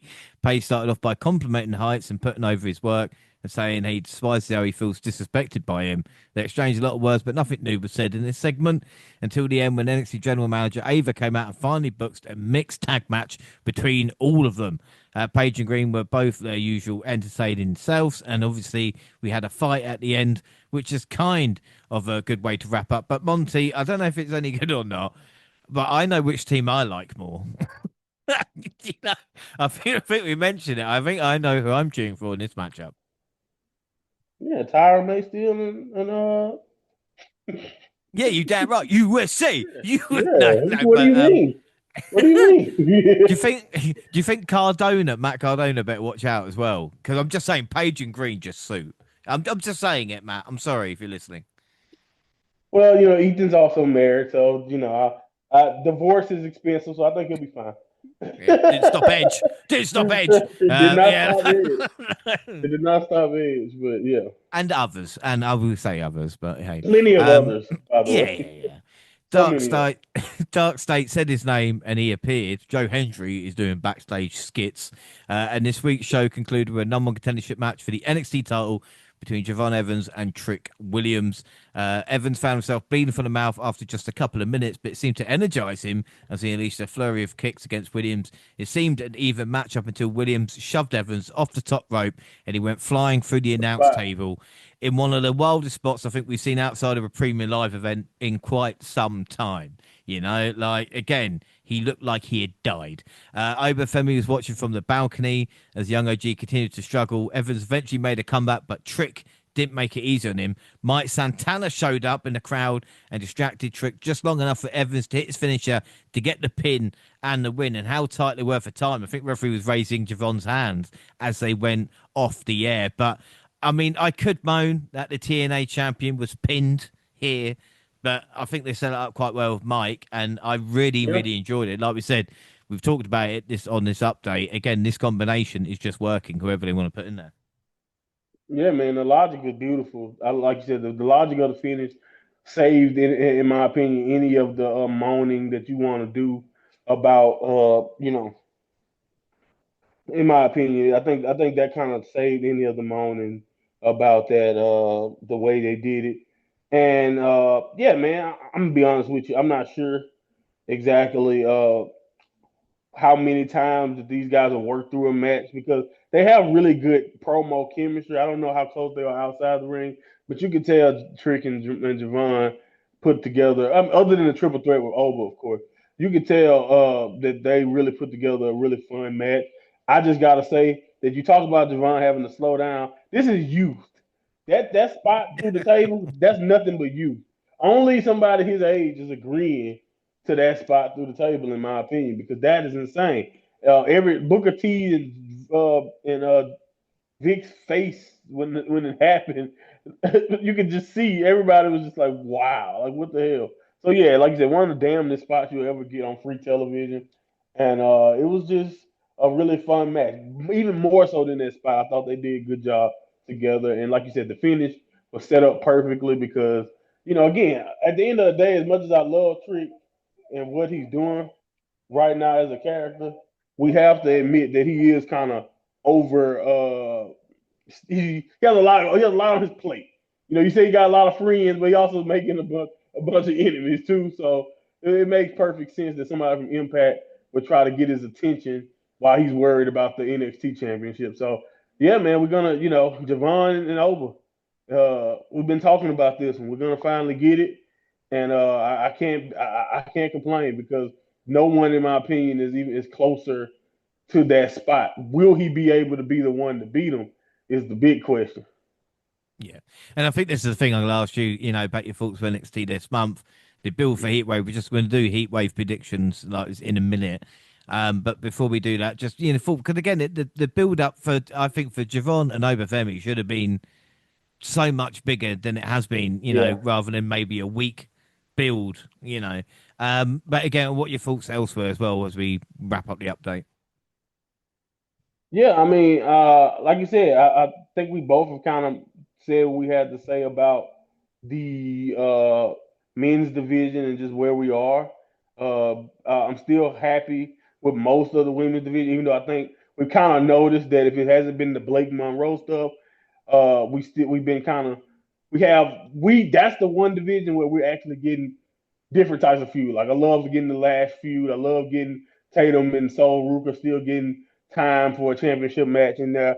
So we just need to, overall, like I said, if we could just get more depth to the men's division, whether even if that means I wish this is what I'm saying, like pull over some of those guys. While Trick Williams is busy doing this, why don't we have more Mike Santana or more like other than just Joe Hendry popping up for a match every now and then?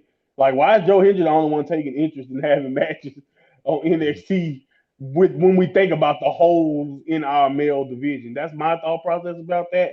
But as far as everything that's on the Heatwave card, I think pretty much everything. Like you said, I do wish for more for Javon and Oba. I think that's one of those things when we talk about predictions that's going to come into play because I feel like this should be built up even bigger. We should have more of a narrative. But I do understand when you have Trick Williams also thrown into the mix, it's kind of hard to tell a isolated story between these two. But we definitely should have got more time, in my opinion, to build up some, other than, Javon is going after the biggest dog in the yard. Can he do it? That's pretty much the only angle that we got when it comes to that. But everything else, the JC James match, the Chelsea the Green tag match has gotten TV time. Of course, Jordan and Blake, and then you have the number one contender match for the women's title, and then we got the tag stuff. So yeah, everything has been built up fine for the most part. But I think our strong suits are still NXT strong suit, and then the weak parts are still glaring, in my opinion. Yeah, and then I think it feels that way when we're going to do predictions as well. Because, like I said, with Heat Wave, there's one match that just kind of we haven't really talked about because they've had it really late, and that's the number one contendership for NXT Women's Championship. It's going to be Kalani Jordan, Jada Parker, and Lola Vice. And I was quite surprised because I was like, I didn't even hear it announced on NXT. Do you know what I mean? Yeah, yeah, I agree. Only thing I remember that, like I said, I talk about this is you want to talk about weak builds. The only thing these three women really got in common is that one promo segment with Blake weeks ago. 5 episodes ago at this point. And like I said, Lola's been doing stuff in Mexico. Data has been off and on television. Like she's having a match with. I guess technically she's been. Her and Kalani have been working towards JC Moore, I guess if you think about who they've been dealing with. But yeah, man, like you said, that one hasn't really had much of anything other than I guess we need to name a new number one contender. So yeah, that's the one match that's probably you're looking at the call and you're like, okay. But I think it still should be decent, and I do understand the need for it. I think it does definitely make me wonder, like, all right, we saw Trick defend his title. Why couldn't JC do her match at the pay per view, the knock the TNA pay per view? Like why have her do the tag match instead? Yeah. That's my interesting thought process. Okay, that's fine. So, like I said, we'll do predictions quickly. So, yeah, we'll start with Jordan Parker and Lola.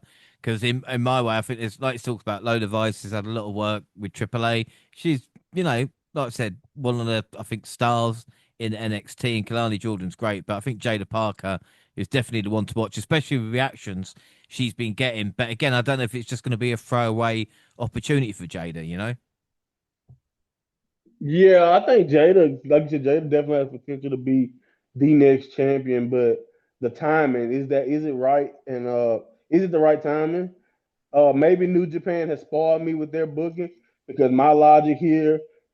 And the only reason why I'm doing it is because I literally watch with my own eyes, even with the shenanigans around. I watched Kalani pin the champion, so to me, logically, she is the number one contender anyway for that belt. So I can see her walking out of here because she is the whitest of meat baby faces to fight JC.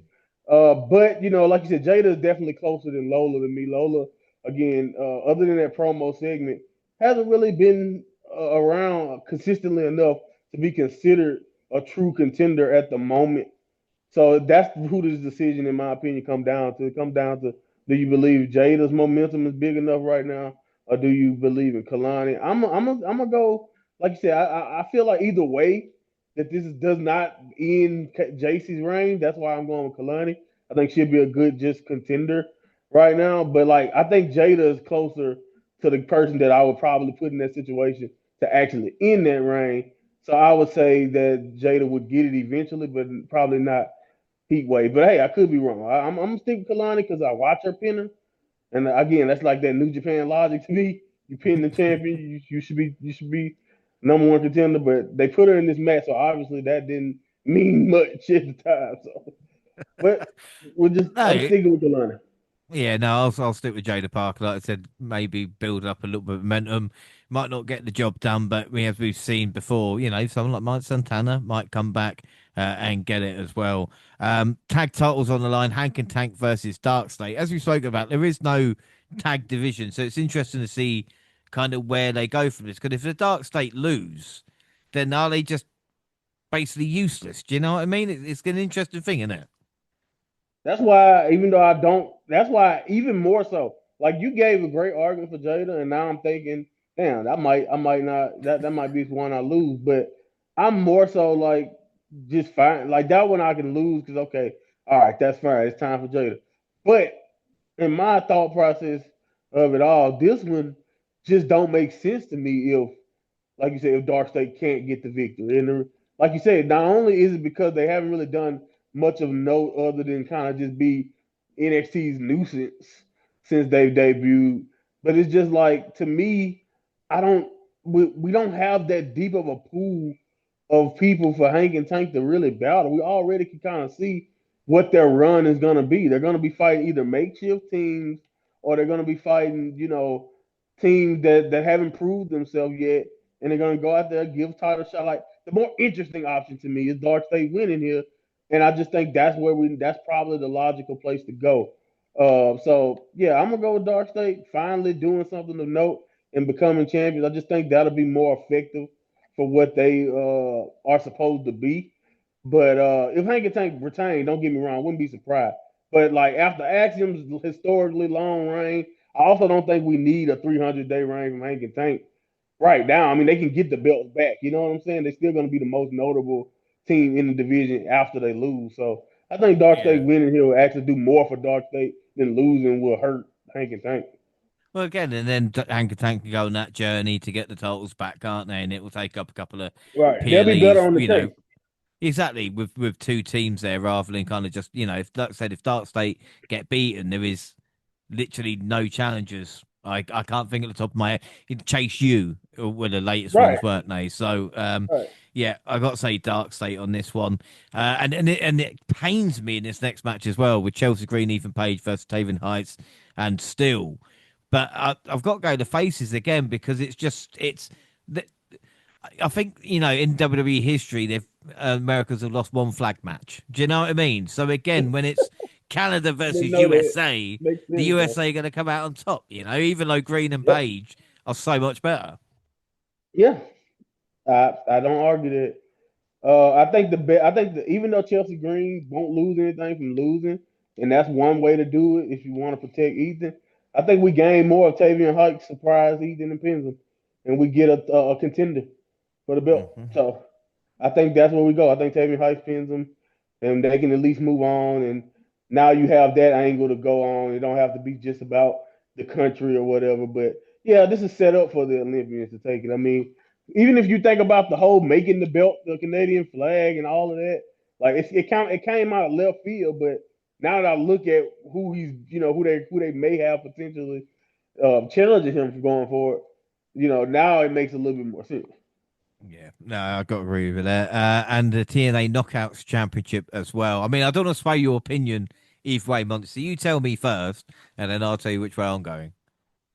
Hey man, if Masha couldn't beat her 1-on-1, triple threat rules, I don't think the group is banned. So to me, it's gonna be a lot of chaos. I'm sure we'll see comes. We'll see the dude you don't like, and we'll see Heather. I'm sure we'll see everything, right? And Masha will look like she hasn't won. Maybe Fallon or somebody, or maybe she get hit with a Pele kick from the other girl. But I think somehow a hook about Crook.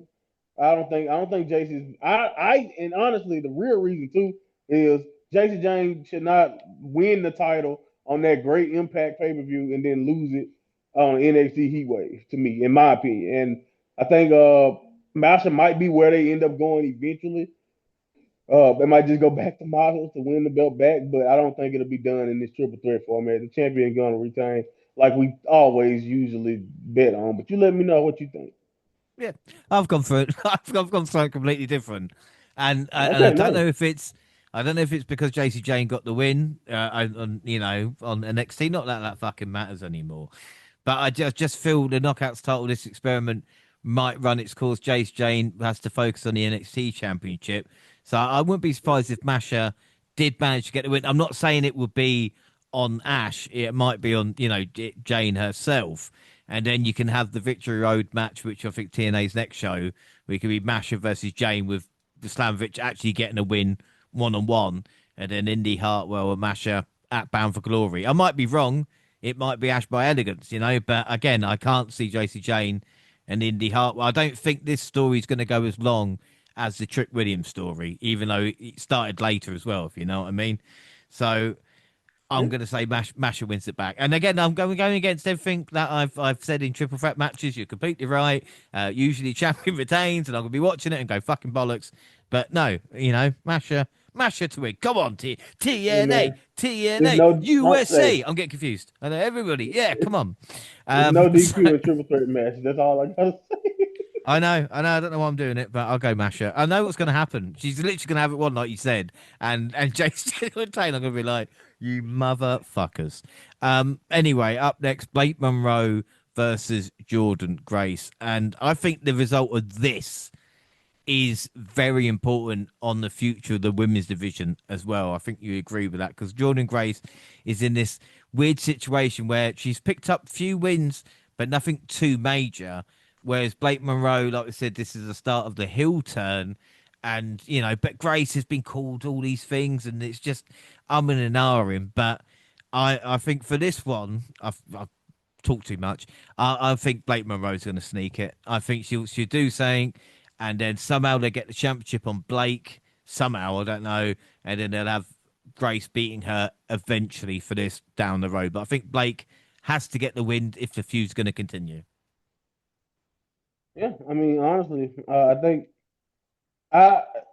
think if Blake was like a heel pre everything, like if this wasn't like the first big match of her heel turn, then sure, I probably would definitely go with Jordan because she needs it.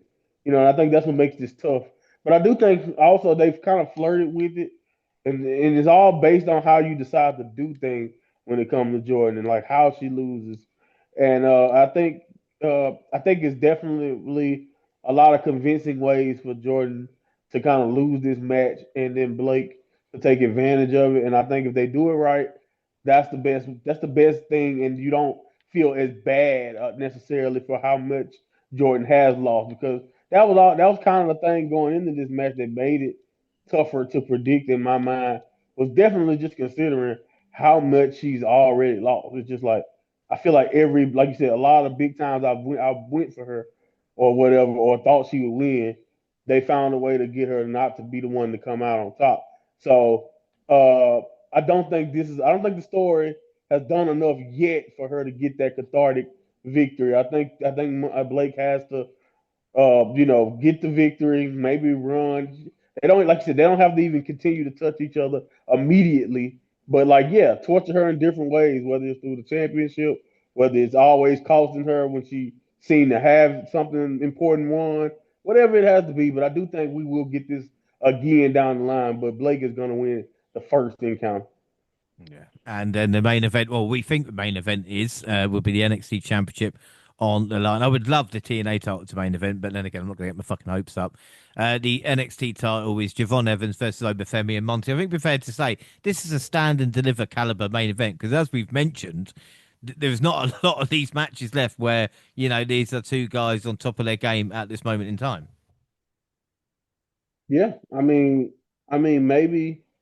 I can see the potential in due time for Tavion, and I think people like Miles Bourne. I think that's what they're trying to do by separating them from a Charlie Dempsey, is to try to get them eventually into singles competition and being in that Obafemi at least in that talking point or in that zone where Oba is right now. But I think that's going to take time. I think, like we mentioned, Javon Evans is ready right now. But you kind of mentioned it earlier. Not only is it always hard, it's always going to be hard to go against Obafemi. To me, it's going to be even more hard to go against Obafemi when the only thing we have narrative wise coming into this match is I'm going to challenge the biggest dog in the yard. I think what happens is he's gonna come close. I think you tell a good story. Maybe not necessarily having to humble the kid, but I just think the biggest dog on the yard type deal, and that being basically the only thing. I think maybe even he gains a little bit of Oba's respect or something if he doesn't already kind of have that. But at the end of the day, I just don't think it'll be enough. I think Oba's gonna be a freight train. I don't think you do a big championship situation like beating a Obafemi on Heat Wave as much as I think any PLE should be important. I don't think that you do a big switch like you just mentioned. This is a takeover level, or WrestleMania takeover type of deal, Mhm. stand and deliver type of deal that we're doing here in Heat Wave. And I think this can set the table for maybe a rematch around stand and deliver or something, or later down the line. And I think that's probably where we're gonna get. I can see Javon definitely though giving this probably gonna be it depends. I don't know. I don't know. Do they want them to go last or not? Because I can see this being hard to follow. But at the same time, like you said, Jordan and Blake is giving time too. I can see that going on. Probably I don't know about last though, because without the title, I don't know if you do that last. You probably do it first. But either way it go, I do believe that this match is going to be really good and it's going to be a highlight of the show. But and Javon's going to give it the fight of all fights. But just like we've seen so many people do, I don't think that's going to be enough. No. And again, people might be upset about Grace losing or even Javon Evans lose, but let's remember Rocky lost, in the first one, and look how successful he became. And again, with Obafemi, for me, I've gone against Oba twice, I think. And let's not forget, he's the longest reigning North American champion of all time. What, 200 days now as NXT champion. The only two times he let me down against Tony D'Angelo. So I'm definitely going to go Obafemi. And again, Yeah. Javon is going to show that fight. And like I said, hopefully it sets the stage for his coronation later on, which I think will be interesting to see. But I think that's it. I think we've wrapped up NXT perfectly there, Monty. Yeah, I think so. The only thing is, I also want to say that I know you kind of we mentioned earlier that the tag division. You don't really have much to eat. You don't have much to talk about after the dark state. But then you can kind of say the same thing for Oba because he has already beaten everybody. The difference is, in my opinion, is that with Oba's situation with the stake, you can build up plenty of people. In my opinion, even you can build up even like we talk about where Ricky Saints is currently at. You're like, yeah, right now we don't see world champion, but if a couple weeks of good television and putting him in that spot, I would be excited to see Ricky Saints versus Overfin, even though I don't think I would say he would win. But my point is that it's a little Yeah, bit yeah, easier to set it up for Oba than it is where we are when we don't even have active teams right now, yeah. to say for the tag division. But yeah, other than that though, we did. I think we covered everything we need to cover. Yeah, and I think it's crazy as well. You know, the more we watch wrestling, the more we realize wins and losses too actually matter. You know, to build momentum for characters. You Yeah. know, especially for faces and stuff like that. I think it gets forgotten about a lot of times where it's like, well, be in the ring with this person will be as much. But again, like you said, you start winning. You know, and then you can build up momentum with you. Look at Obafemi. Like, you know what I mean? I mean, he looks like Mhm. a beast, but it's the performances that he's put in and stuff like that as well. So I'm not sure when the heat wave will be, but that will be very exciting. Of course, we'll catch up with that soon. So that is it for today. Don't forget, across all social media, X at the Double R Podcast, I'm at the Double R Pod James. You can find the entire Double R team on the banner. Also now on Blue Sky, Double R Podcast, and Reddit. Monty, where can people find and follow you? At my Monty Pod on Twitter. Like you said, you can find me in the WNR banner.